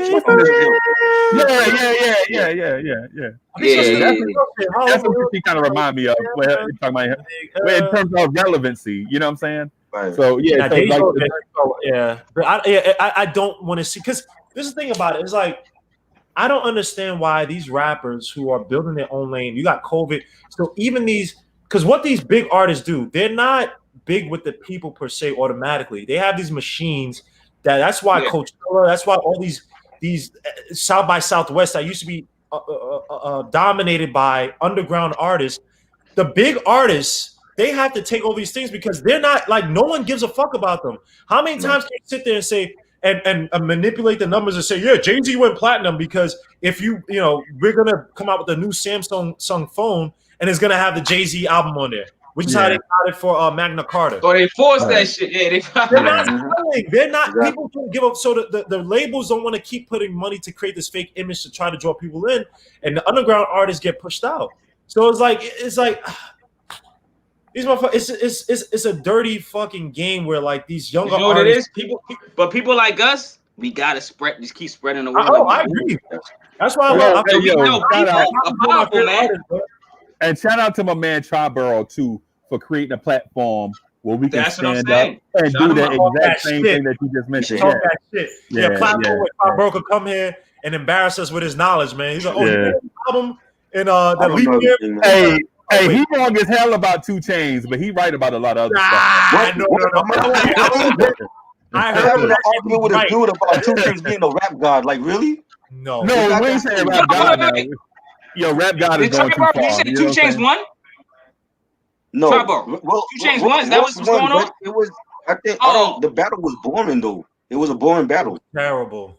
It was terrible. Oh yeah, it was weird. You got a bunch of turn ups. So I'm not talking about the songs. I'm talking about the performance. Right. That shit was and 2 Chainz. Think about 2 Chainz. 2 Chainz. He's like the other side of what Waka Flocka is in the sense of that Waka Flocka, I think, wishes he could have made deep music, but he can't. Right. Even though he never. Yo, who's Eric Johnson? He's going off on the. And he's not talented, right? He's not talented. 2 Chainz. I know Triborough can't, hear me out. 2 Chainz is talented, but he never tried to elevate himself to be dope, to truly be dope. I think he stayed in a certain lane, stripping music, make it's your birthday, stupid shit like that. Booty music. I mean, trap, booty music. But he can flow though. He can hold on. He can flow. Yeah. If he actually cared about rap, I know Triborough was looking at me like, "Yo, don't do this." Remember when 2 Chainz was down with Kanye West? What's that album that Kanye West put out? And 2 Chainz was on it with everybody on. Common was on it. Lamborghini Mercy. Lamborghini Mercy. But it was a whole album. You know what I'm saying? Cruel Summer. That's a Cruel Summer album. Okay. So what album? Okay. Cruel Summer. You know what I'm talking about, right? Oh, cool. It was like an album with everybody on it. Yeah, with Big Sean and everybody. Yeah. Big Sean. Oh my God. Yeah. You guys talking about Big Sean? I'm blanking out. I was coming home and somebody said Big Sean is a GOAT, and I said I wanted to throw up. But 2 Chainz was killing it on that, yo. I left that group chat. I'm like, nah. See, Marquise, 2 Chainz is nice. Marquise, you agree? 2 Chainz is nice, but he just he's nice, but he's not Rick Ross. He don't apply himself. He don't apply himself. And Rick Ross is like Rick Ross. I think Rick Ross has been carried many times by his production because he has. Has he? Nah, Nah, I disagree. it's a no. I think Ross is actually good though. Hold on. It's a no. Hey, yeah. So that was my. It's not a regional thing because he's from Florida. It's not a regional That was thing. an ad lib because I agree with Guillermo. That was my ad lib. You know what I'm saying? I kind of agree that he did because he did a joint with Chris Michelle and Drake. Yes. And I'm like, I love that. What did they even need Rick Ross for? What did they need Rick Ross for? That was a bomb song. That's one of his biggest hits. And that's my point. But they didn't. Drake and Chris Michelle did not need Rick Ross on that song to make it dope. That's Drake's best verse. That's Drake's best verse. That's Drake's best verse. I'm gonna keep saying it. That's Drake's best verse. Oh, thank God, Marquis. So you're not a Drake lover, right? I love Drake. I mean, he's not. He needs to rhyme more. He needs to rhyme more. I will Stop listen singing, to Drake over 2 Chainz any day. Oh yeah, I would too. Are you serious? What? That's just me. Yes, I will listen to Drake. Drake had some dope. I'm waiting for the bars. I'm waiting for the bars. I'm like, is he gonna do bars this time? Was dope. So Far Gone, a great mixtape. He had some his early stuff was dope, but it's the recent stuff I don't care. I don't care for that mixtape he got out now and the Views album. I thought that was his worst album. More Life. I didn't like that, but his early stuff was dope. But I'm not putting him up there with the greats. But he was out Grant Miller. He doesn't even get put up there with the semi-elites. No. Right. Drake is definitely top 50 now. Let's not act like he ain't top 50. No, he's not top 50. He's not top 50. No. Well, first of all, no. Yeah. If you have 80 writers for an album, you can't be considered. Yeah, you can't be top nothing. You got to be top 15. You can say industry plan. Thank you. He's top 5. Yeah, top entertainer.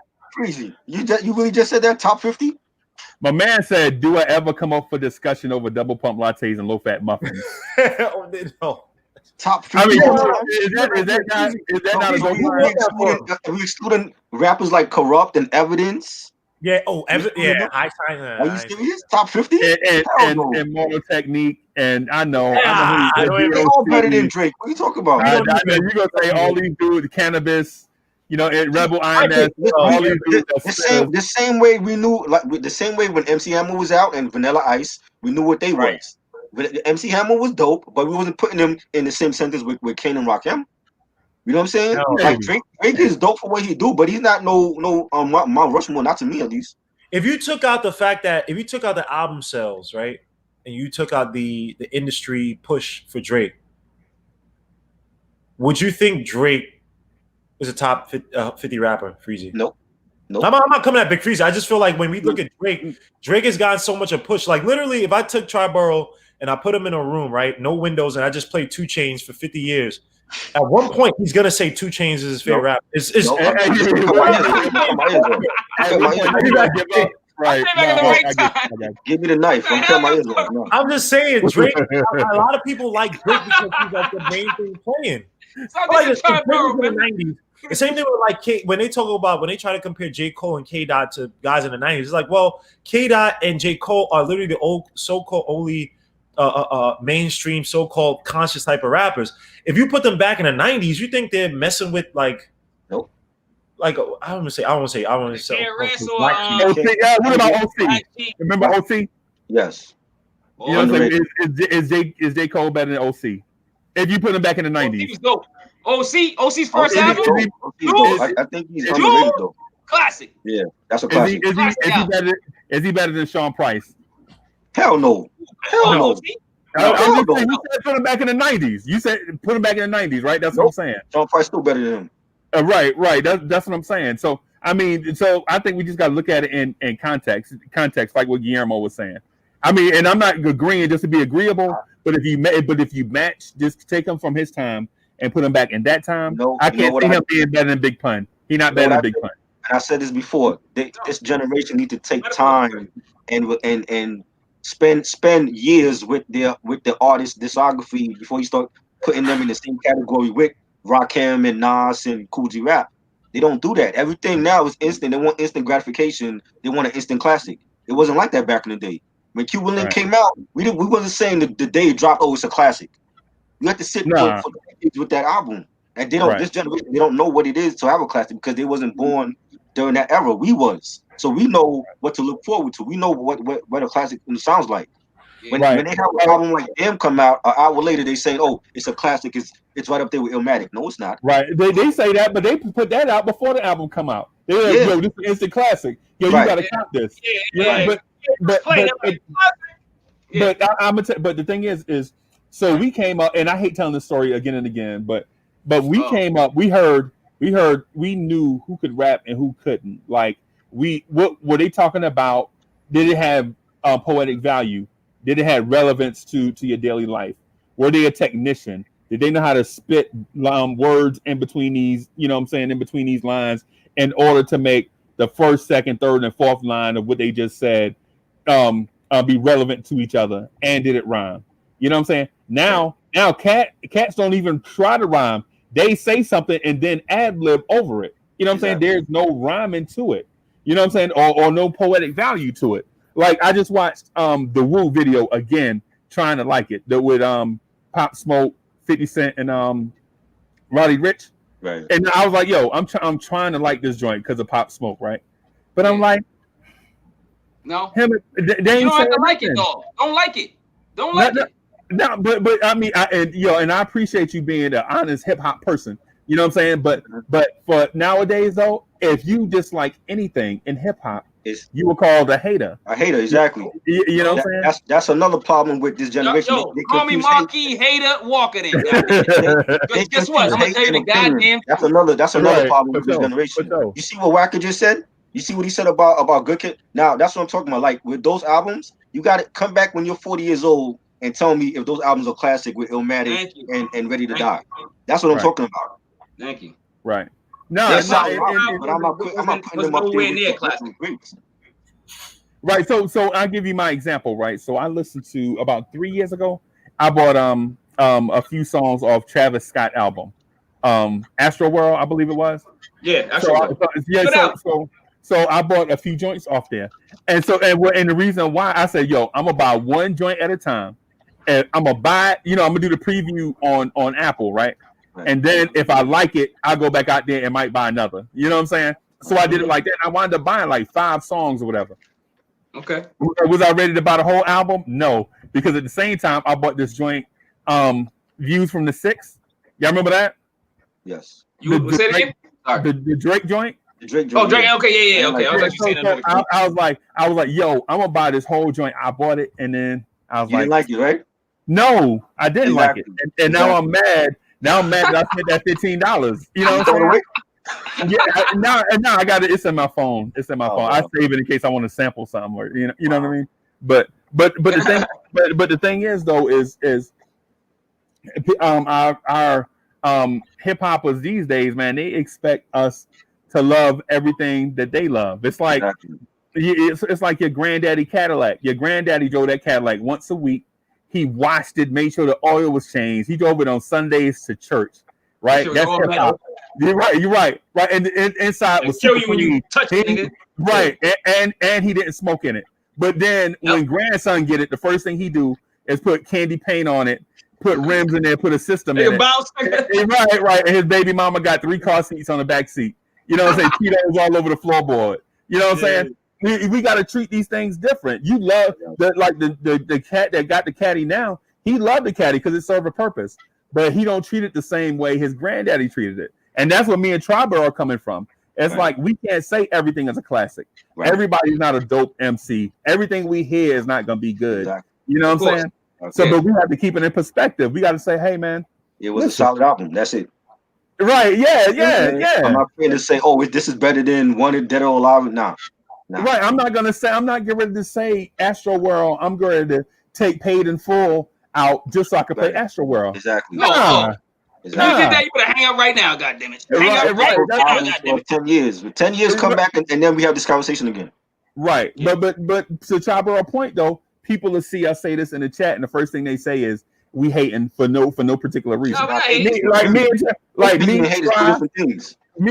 try at MW, we grown ass men. You know what I'm saying? Yeah. We don't have to be forced into liking anything. Exactly. And we ain't gonna get boxed in to do it. Exactly. The things we say is because of our experiences. We ain't saying it because we dislike a young guy. It ain't. Freezie, what you just said, that was my whole point to Marco. I'm like, yo, if 2 Chainz is your rap god, that's cool. My rap god is Nas. You know what I'm saying? Right. Me, you ain't gotta agree on the same thing. I'm just feeling like, yo, it's like he didn't want nobody to speak their opinion. I'm like, well, what is this? Like a democracy? You know what I'm saying? Like, I'm like, yo, it's like we have our opinion and hate is 2 different things. If I said like, yo, I think Redman is trash and all the albums he made is trash, that would be hated. You know what I'm saying? If I said like, yo, I don't like Redman's second album, that's just me. It's not my favorite Redman second album. I prefer the first one. I prefer Muddy Waters. But nowadays in this era, when you say something like Redman, it's opening a whole new band-aid, nigga. You just ripped off a scar, nigga. Redman, dope as shit. Right. And to his point, man, he absolutely right, man. We all have differences of opinion.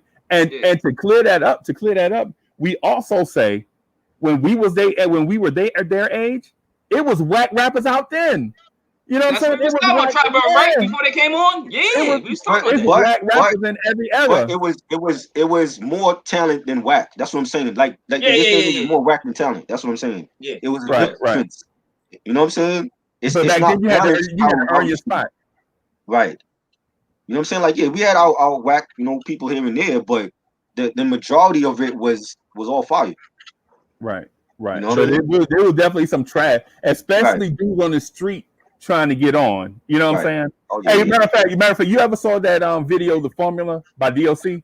Oh, remember in the beginning with Dr. Dre and Eazy-E basically giving acts some time to kind of to see what they got, and everybody was coming up there, everybody was trash. Right. That's what it was like back in the day. Yo, like, God, damn, you keep opening up wounds, dog. DLC's dope too. Oh my God. The DLC was fire. It's messed up what he did to Snoop though, and the last days of Death Row. Yeah, he did Snoop dirty. But at the same time, when my man before that car crash, I think my man probably would have been, you know what I'm saying? Come on. Because he had because not only was he a good performer, dude had a pen. And we weren't used to West Coast dudes having a pen. He wasn't even from the West Coast. He's right for NWA. Everybody. Whoever. Right. He had a mean pen game. You know what I'm saying? Right. I'm saying. I'm telling you, man. But yeah, so for the people that's carrying the torch now, we ain't trying to put stumbling blocks in nobody's way. You know what I'm saying? Just say y'all whack. It ain't that. No. It's just the fact of y'all have a lot of people, and trust me, y'all pool of artists is way bigger than the pool of artists that we had. So we had like a kiddie pool. Mm-hmm. Y'all have like an ocean. They got a bigger selection of artists to choose from. Yeah. And so they got a lot of categories. Trap, mumble. Yeah, mumble rap. I can't even get to Vince Staples. Like they got so much stuff out here. I can't even get to Freddie Gibbs and Vince Staples to listen to their stuff because there's so many artists out here that are new, and those two aren't new. I'm just saying their name because they're not old. You know what I'm saying? But it's so many. It's like Guillermo put me on Rock Marcy, right? Mm-hmm. I was like, yo, I saw this cat. I ain't trying to big him up. No. I ain't trying to big him up. I'm just saying, I heard 3 Rock Marcy songs, and they all sound the same to me. And I told my man that, and I told Guillermo that album to album, I was like, yo, all these songs I hear, all of them sound the same. And then, but he was like, no, you gotta go back and listen. And I was like, man, I ain't gotta. But I went back and did it anyway. You know what I'm saying? I went back and listened to a lot of my man joints. You know what I'm saying? And so the thing with the Rock Marcy, who is not a new artist, by the way, not at all. But the thing about Rock Marcy is he is so subtle the way that he flips subject matter up in his verses. Like he's not gonna if he changes the subject, he's not gonna say, "Yo, I'm changing the subject." You know what I'm saying? He's just gonna be like, "Yo," he gonna transition into other stuff. Which takes talent. You know what I'm saying? That's a talent. That's not something that's easy. And he's rapping over no boom bap beats. He gets no goddamn bass and beats in the goddamn thing. He just never bass. Never. I love that shit. It's just simple. It's like, how's he rapping over nigga? What? And the thing about it, I don't know what the hell it is that you call this in literature or whatever, but like where you make a whole bunch of things sound similar together, but it's not the he'll say some shit like on Emeralds, he'll say like, you're a byproduct of guys that grind and byproduct. It's just It's so it's dope. it made it's metaphors. No, it's It's dope. just No, like, the dude's dope. The dude's Yeah. dope. I'm sorry, the dude's dope. That's it. Definitely. Dog, Death Parade. he's in his own category. And he influenced a lot of other rappers. Me and Triboro's always got to fight this when people be lazy and say, "Oh, he sounds just like Raekwon." I'm like, no, he doesn't. Nah, he don't sound like. And I love how people. Oh, this is perfect because we got. Who said that?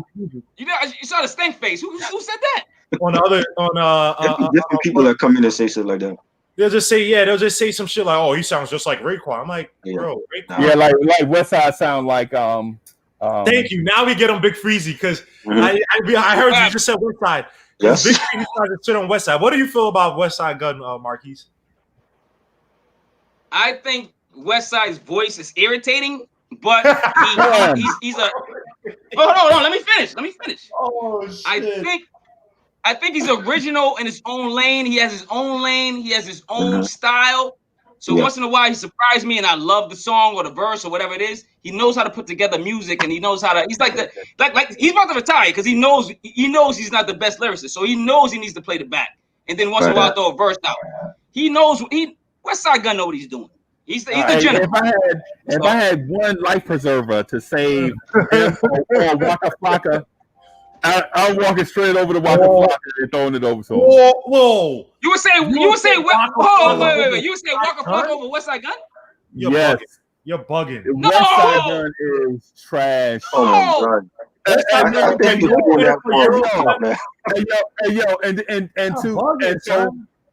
But listen, I'm not just bugging for listen. He's not the best bar for bar dude. Nah, he's not. Yeah. He's an entertainer. Thank you. Like a rapper that got like a lot of like. He's a character. Whatever it is, he can make an album. He can make a song that's dope. But you can't tell me a Big Freezie. You cannot. You weren't there that night. You sat here, and when we were going over Pray for Paris, you were trying to make every excuse out the book not to like some of the dopest songs on there. Look, there's dope. I can't pronounce it. Versace, 500 ounces. Come on, bro. But listen, 500 ounces except for Westside Gun's part. But you just kept trying to find excuses. That album was dope. Come on, Big Freezie. Nah, that's you don't like his voice. Just say you don't like his voice. Nah, but listen, that's old news. And Triborough will attest. I hit Triborough up and said, "Yo, I'm listening." But I'm saying, I hit Triborough up and said, "Yo, I'm listening to Westside Gun all afternoon." Did I not? Yes, did I not tell you? I said I'm gonna listen to him all afternoon. I'm gonna give this dude a shot, right? And so I listened to the dude all afternoon, and man, listen, he just don't do it for me. I mean, I understand what y'all saying. I'm not saying that y'all are wrong. What I'm saying is, this high-pitched voice cat type dude, man, he ain't talk about nothing. Every once in a while you'll get it. Every once in a while you'll get a solid verse. You like, why I need to waste my time on this? And the reason why is because the music is so dope. The production is so dope. The production, thank you. Right. Remember Eazy-E? Y'all remember Eazy-E? Of course. He had that voice. Eazy-E had that voice, right? Oh, you wanted to listen to him? But his shit was trash. Right. Look, after he left NWA, I wasn't doing I would never argue with you guys that Westside Gun talks about anything deep. He usually doesn't.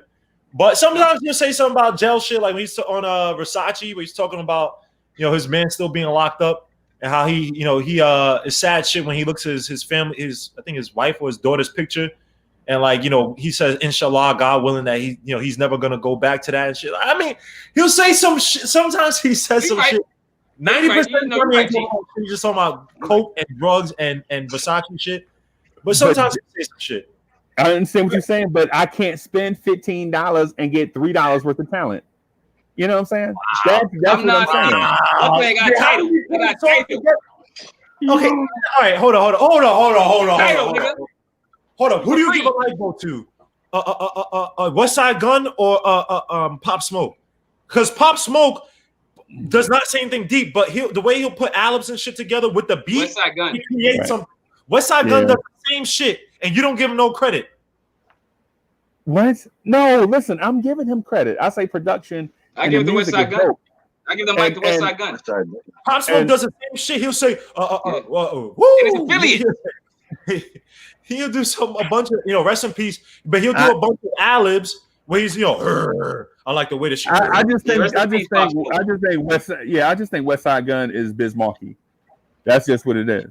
Like Yo, Chavo, you know what he just did? You know what Slick? That's kind of dope. No, that's a dope comparison. Big Freeze's not Slick. That's a dope comparison. He wanted to shit on Biz Markie first. He wanted to shit on Biz Markie, but you try to find a way to do it to not seem like a hater. So he used a comparison of using a rapper he doesn't like to connect that to Biz Markie. I like Biz. You don't like Biz Markie. I do Biz like Markie and Westside is not the same artist. No, they don't sound the same. This is dope. But they style that talk about Biz had a song Picking Boogers. Really, he made a song. You know what I'm saying? Make a song like that. I know he don't make a song. His music don't be about nothing. Classic song. They had a good song, The Vapors. You gonna say, come on, man? Yeah. No, I'm not. No. I'm not saying it's not dope.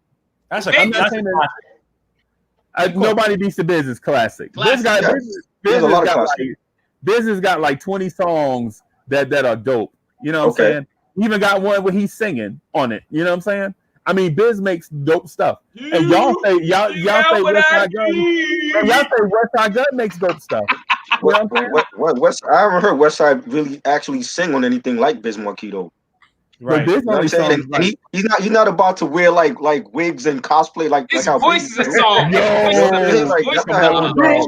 True. He wear extravagant shit, but it's never. Yeah, Biz Markie was like a character, but he loved him. His voice. Right. And people got mad at me when I said that, and I wasn't trying to compare their talents, right? But the reason why I like West Side Gun is like he's unabashedly a character, like how Ghostface Killer was, right? Ghostface Killer, like Old Dirty Bastard. But Ghostface Killer was nice though. Don't get me wrong. Lyrically, Ghostface Killer is up there, but that's what I like about West Side Gun. He'll admit to you, I'm not the most lyrically talented, but this is what I don't like. This is what I don't like that we do, right? He takes a chance. That's what I like about West Side Gun. He takes a chance. We pick and choose who we like, who lyrically untalented. Because we'll sit here and say, I'm not coming at you, Freezie, at all. But I've heard younger generation of people, or people like a little bit younger than me, they'll say, that lyrical, or they'll say like, all right, this dude from this era, all right, if he's a part of like, they'll say West Side Gun, he's whack.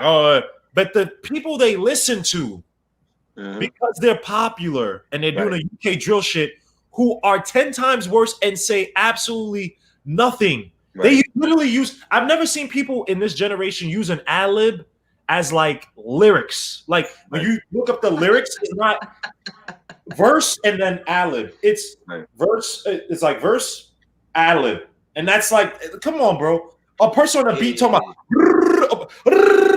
Like it's okay, but but that guy was literally, and it's just because he has a hot beat. Because if I took a Kodak Black and took him off the beats that he be getting, right, like no flocking. If I took him off that beat, like this dude cannot freestyle. He literally cannot freestyle. Even though West Side Gun, he can't freestyle either. West Side Gun will admit it, but West Side Gun song is not gonna sit there and just be like. I mean, he does have the alley. He does have the too, though. Yeah. He'll say some shit. He'll say, burgers on a Friday or whatever. You know what I mean? But then Kodak, maybe Kodak Black as much. But come on, Fabio Pop Smoke, like literally, they're making groans and sounds and shit as part of the verse. I'm like, and they ain't even. And you know what? That's not even original. They got that from Rich Homie Quan and Young Thug. That ain't even original right there. What you saying? You know what I'm saying about them? Not saying your point is wrong. I'm saying I agree with that. Quan, holy. He grew up, became a man. Hey, the last thing I heard was on Quintana. Hey, but you know what though? I heard them in the interview, and my man was like, "Yo, I was doing all this kid stuff from time I was like 12." You know what I'm saying? And that time that I was smoking weed with my son on my lap, everybody was killing me, talking about how you gonna smoke weed like that with your son right there.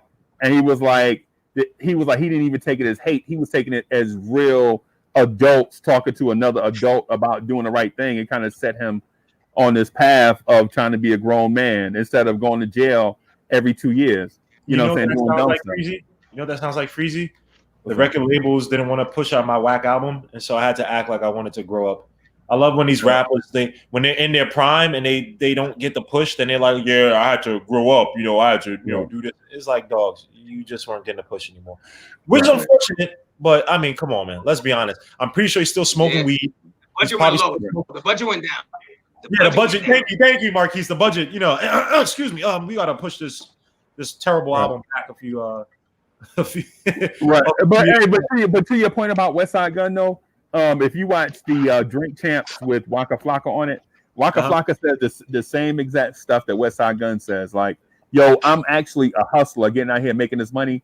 I know I can't rap, so I'm not gonna try to battle rap a dude. I just do this thing so that I can take money. And so he was like, yo, shout out to everybody who can actually do this thing and take it serious. He was like, yo, those dudes deserve mad props and respect. Because rapping is not an easy thing to do, even though the greats at it make it look easy. And it's probably the same thing with Westside Gun, doing it to hustle, make money, and doing it for the love because he loved hip hop. So I'm not knocking Westside Gun. Like with me, I'm not knocking Westside Gun because he's not a Rakim. What I'm saying is I'm just not feeling what he is bringing to the table. That's what it is. But I would implore you to listen to Eurostep. And be like, I heard Eurostep like 11,000 times. I already heard I sent me like 52 million times, man. Can you at least confer that Eurostep, he was nice lyrically on that song, even though it was a short. He was good. One of his rare occasions where he was nice on the mic. He gets. He was good. I just don't want to see Westside Gun with some pink skirt. Doing songs with Miley Cyrus or something. I just you said a pink skirt, nigga. Bro, K Dot did a song with Taylor Swift. I'm like, this is a lie. I don't believe this shit. When I heard that shit, I'm not even a K Dot fan, but I have respect for him, right? Hey, so let me ask you this. I just want to ask you this real quick, because so the Double XL freshman class of 2010 as like a classic class, right? So now those artists have been out for 10 years. Who do you find is the most successful to come out of that group? Double XL 2010.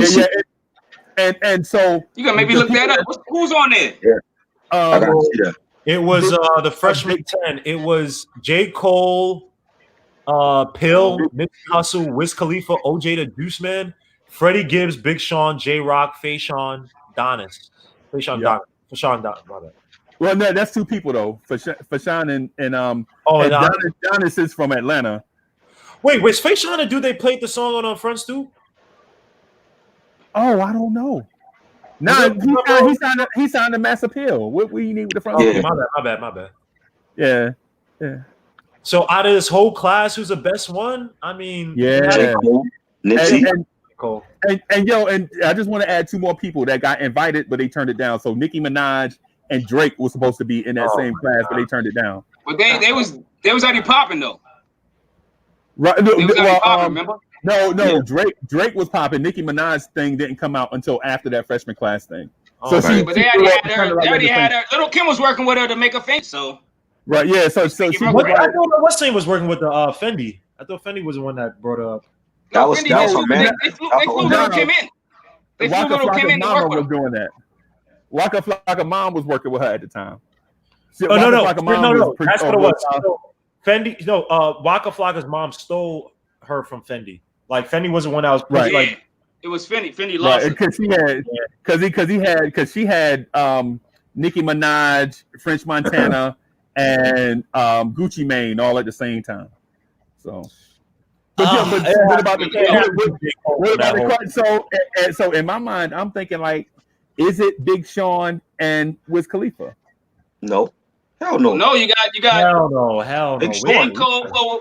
Wiz, J. Cole, Sean, Nipsey, Freddie, yeah. That's it. Hey, did you know Big Sean has gone gold or platinum with everything he released?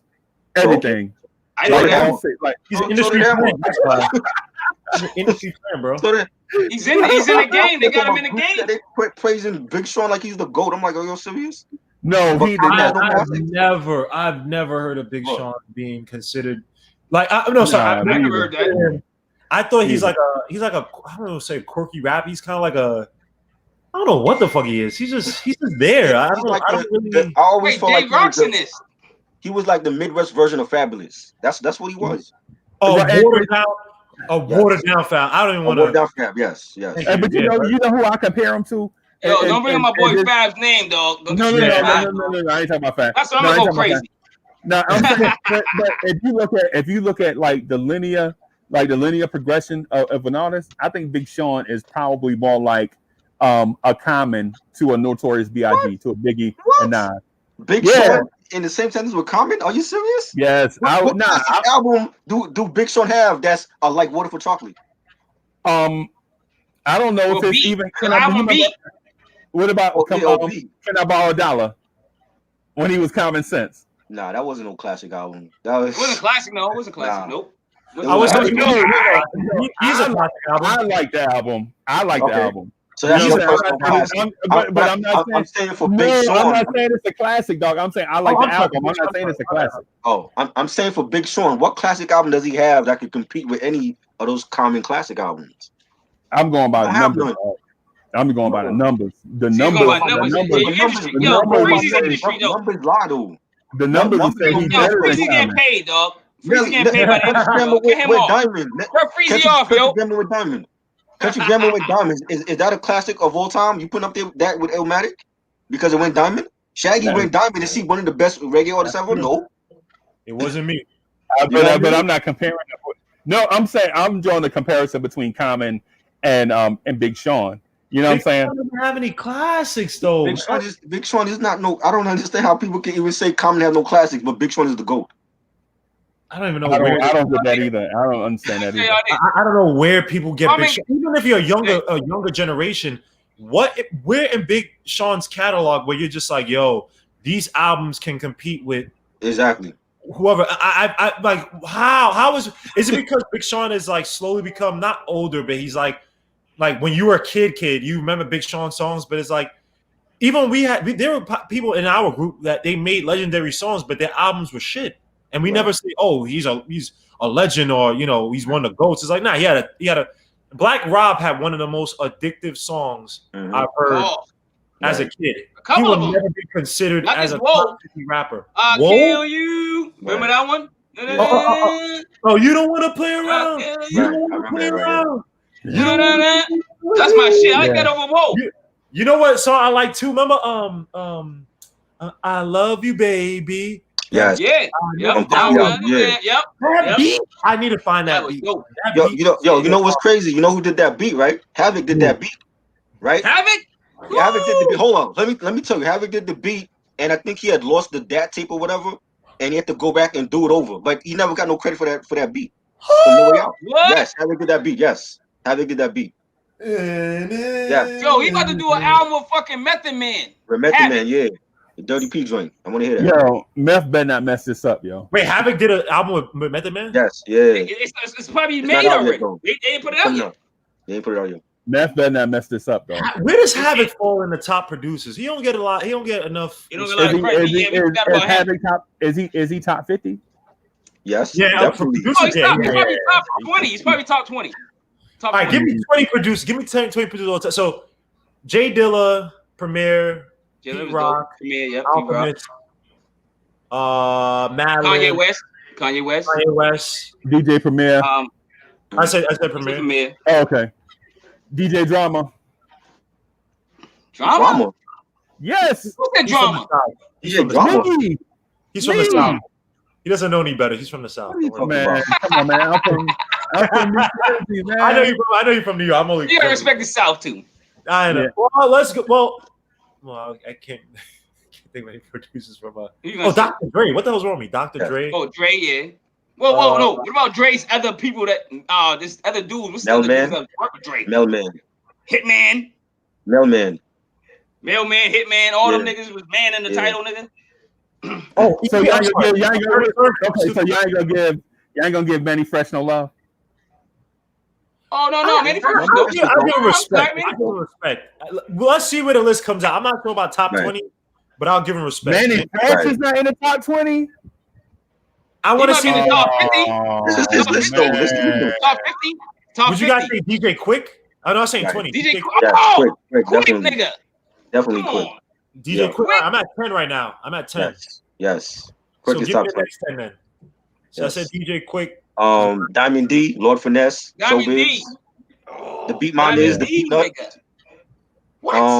Hey man, can I throw another one out here? Because it looked like Yeah. I drawn blank. Hitmakers. How y'all forget about RZA? Oh, shit. You said Alright, I mean, RZA. come on, dog. Holy What are we doing here? What are we doing? No, it's hard to try. Man, prepared. We're gonna list.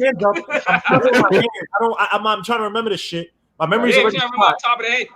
RZA, I apologize. Hey, can I throw one more out there just for the conversation? Yeah. We not getting love for the Dungeon family. Yes. Organized Noise, yes. Organized Noise. I'm just saying, man. It's a lot of producers out there, man. It's a lot of I producers. don't know about out top 20 then, man. I'm not Yeah. sure about How top about 20. Exile? I mean, who? Blue and Exile? Blue? Exile, the producer? Yeah. Exile? Okay. Man, What nigga- okay, so what We're about? missing a lot, bro. I'm gonna just throw one more out here, and You I ain't gonna say missing nothing else. I'm gonna throw one more out here. I ain't gonna say that. What about Molly Mall? Yes. Oh. Definitely. What are we doing, man? I love Eddie Marlon Riley. Ball. We don't have the list. We're not ready, man. Would you put DJ Polo? Yeah, DJ Polo. I'm gonna start looking them up on my phone or something. DJ Rap's a I producer. can't remember all of them. Nah, because at least for the first Cool G Rap album, I think Lord Professor had something to do with that though. Right. Large Professor was doing. Professor. Yes. Yep. Hey, and then when Large Professor was like 17 doing them beats for these cats. Yep. You know what The I'm saying? Biggie beats. He was like doing them Biggie beats though. Oh, what about Easy Mo B? Can we? Yes, definitely. Easy Mo B. He did some on You're regular night. like 18 already. You're like 18.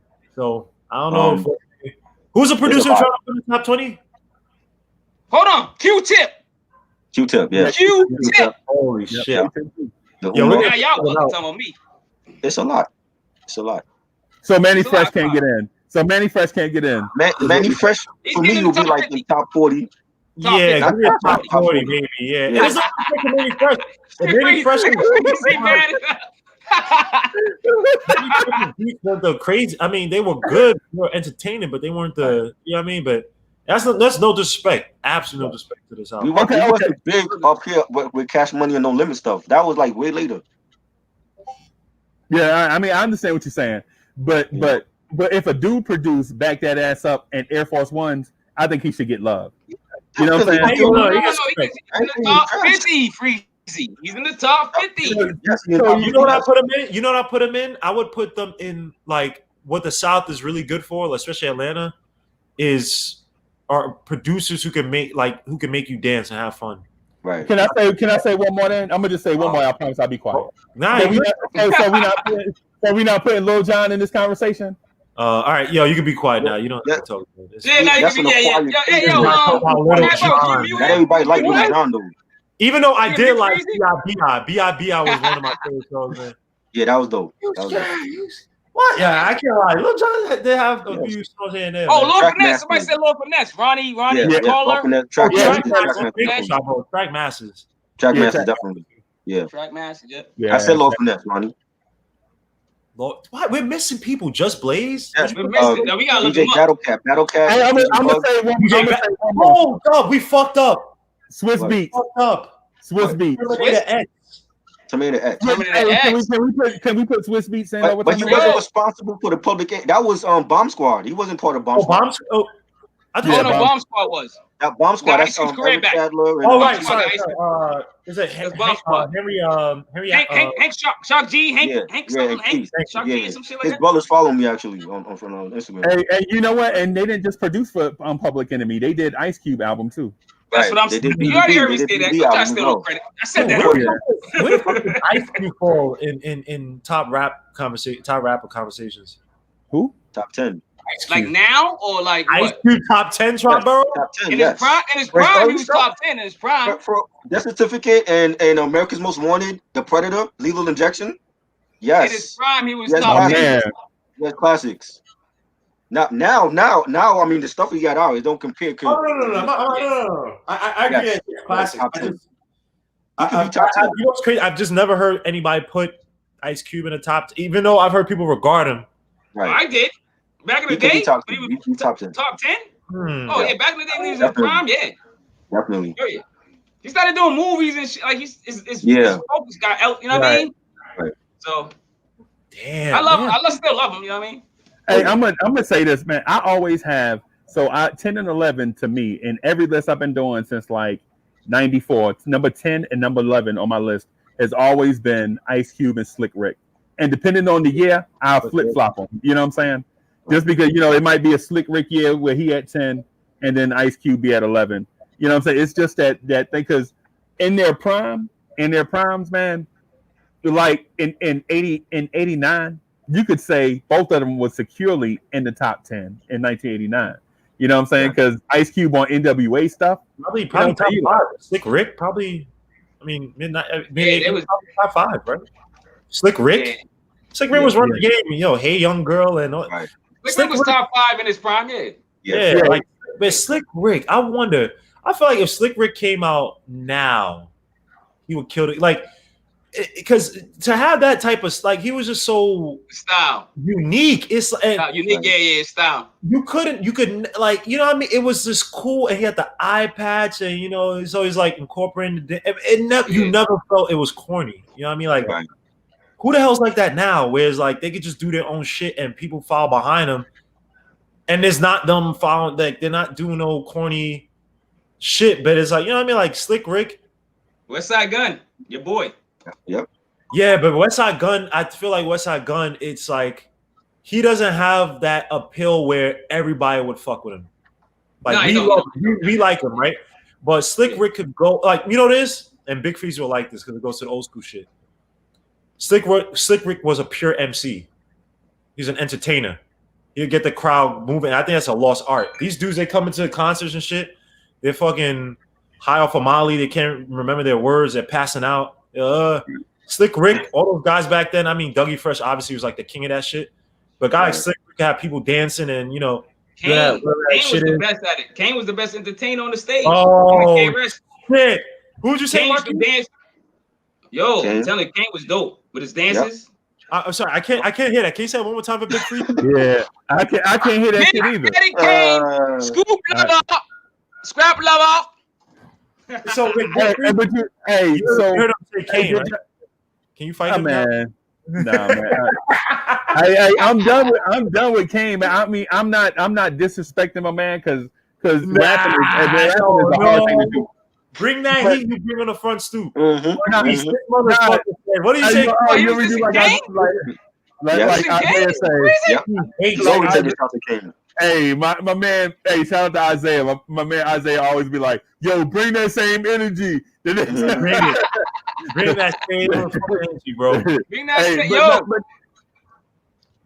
But now, what I was gonna say though is Slick Rick was so dope that him and Dougie Fresh did this freestyle back in the day, Lottie Dottie, right? So Dougie Fresh, this is not written. Dougie Fresh stands on stage, right? This is like 1984. He on stage. He like, yo, kick something. Slick Rick was actually in this group called the Gucci Crew, the Gucci Brothers with Dana Dane before they broke up, right? So they do a show together. It's Dana Dane, Slick Rick, Dougie Fresh, and the Get Fresh crew and everybody. And so this is before Slick Rick is in the group. So he does this beat. Dougie Fresh used to beatbox, and so my man just busts out like, Lottie Dottie, we like to party. We don't cause trouble. We don't bother nobody. We're just some men that's on the mic. So he do this freestyle, and the crowd go crazy. So now, So now every time they go do a show, they got all these records they want to do, and everybody like, yeah, that was dope. That was dope. But where Lottie Dottie at? Yeah. So finally they recorded, right? Because it was on tapes and stuff.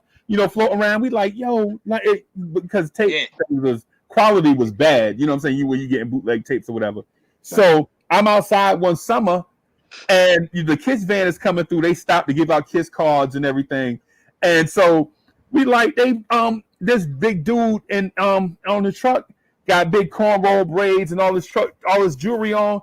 He looking out, and I'm like, that's a big one. And I would see him later with this cat called Rakim. But anyway. So he playing this joint Lottie Dottie, and I'm like, yo, this is dope. Why is we listening to the show? The show was dope. The show was dope. But Lottie Dottie was that street joint. You know what I'm saying? Right. And it was a freestyle that was so dope.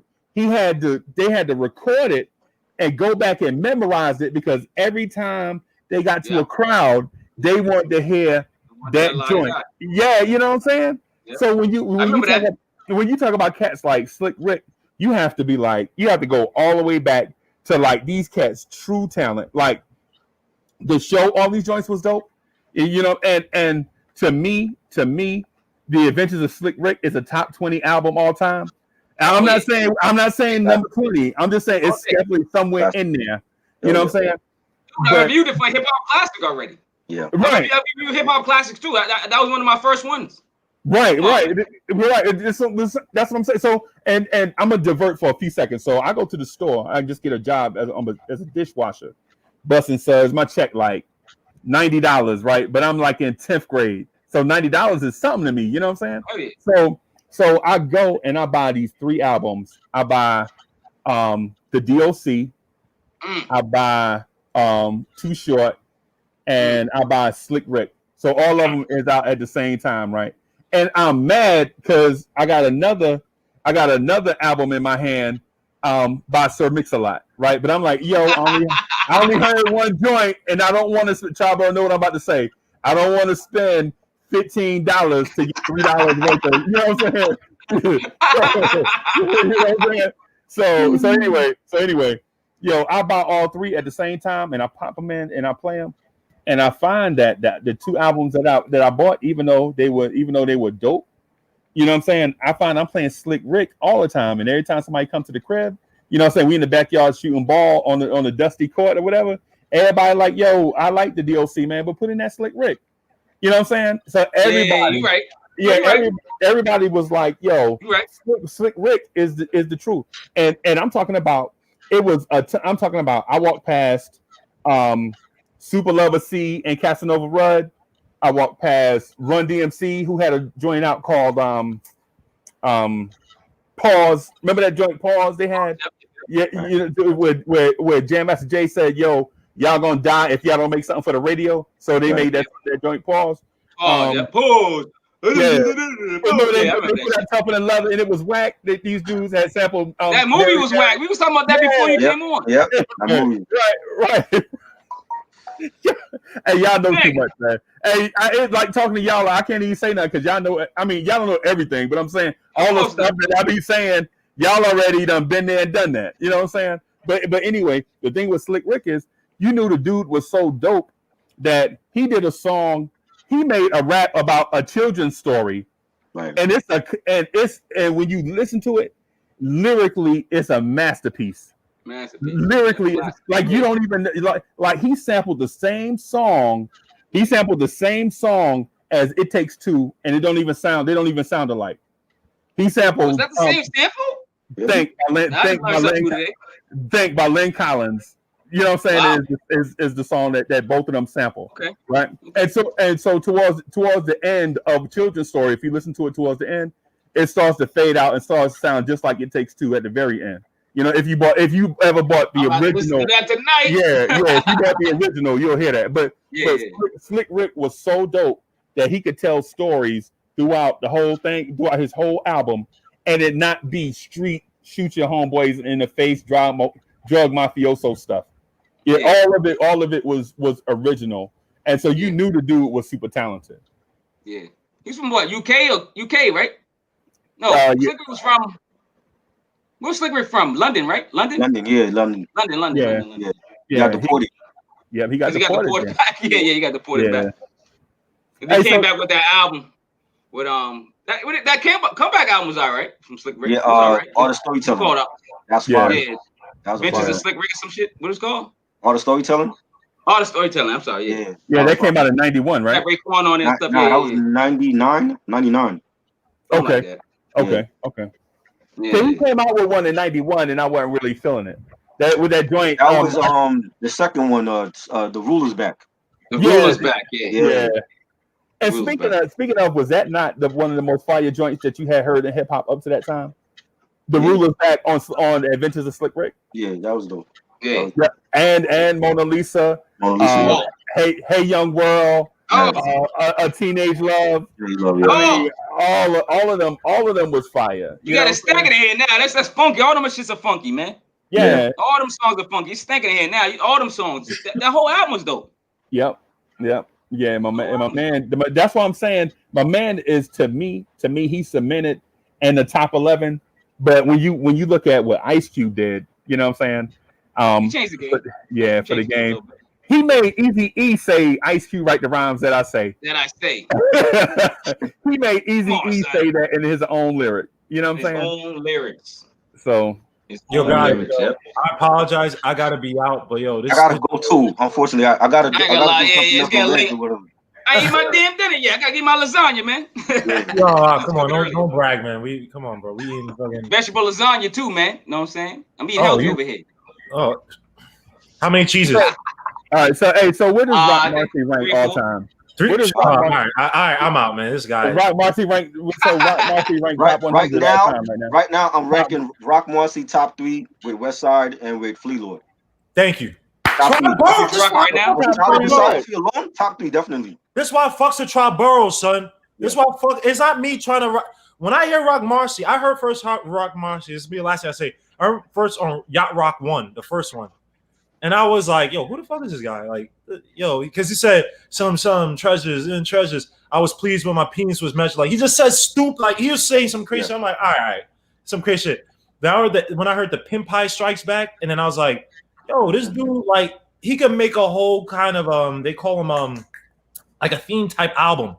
You know what I mean? Because, you know, the whole pimp shit. Then when I went back and listened to Reloaded, I was like, nah. How about a quick question? Are you a fan of Stove God Cooks? I was album that what's the name just put me on. I haven't finished listening to the album, but I listened to and that's the one Rock Marcy produced. The one of the red album. I got but yeah, I like it because I think he's on is he on Jose Canseco? No. He's on a couple of rock joints, I think. I know he's on a couple of the Fly God 2 joints. Yeah, I think he's on Jose Canseco. Maybe Jose or the other one. They have these stupid names. Bubba something. He's on one of them that joint. Yeah. So I was like, and I remember Girl was like, yo, that album is tough. So I downloaded the album. I just haven't finished listening to it, but I'm definitely gonna do that. But yo, salute to all you guys, man. I got love for you, motherfuckers. Salute, man. Salute. Are you in the front stoop chat? In the front stoop? Was he there? Marquise? Yeah, he was there. He was there on Friday. He's on for all right. I'll see you there, man. Or I'll be there. Yeah, I'll be there. And I'm gonna check out your Bone Thugs and Harmony video. I didn't know you put out one. I'm gonna definitely check that out, bro. So salute to you guys, man. God bless, man. All right, one love, y'all. All right, peace, Tribe, bro. Yo, appreciate it, man. I'm gonna holler at you though. All right, cool. All right, one love. Peace. Peace. All right, yo. Yep.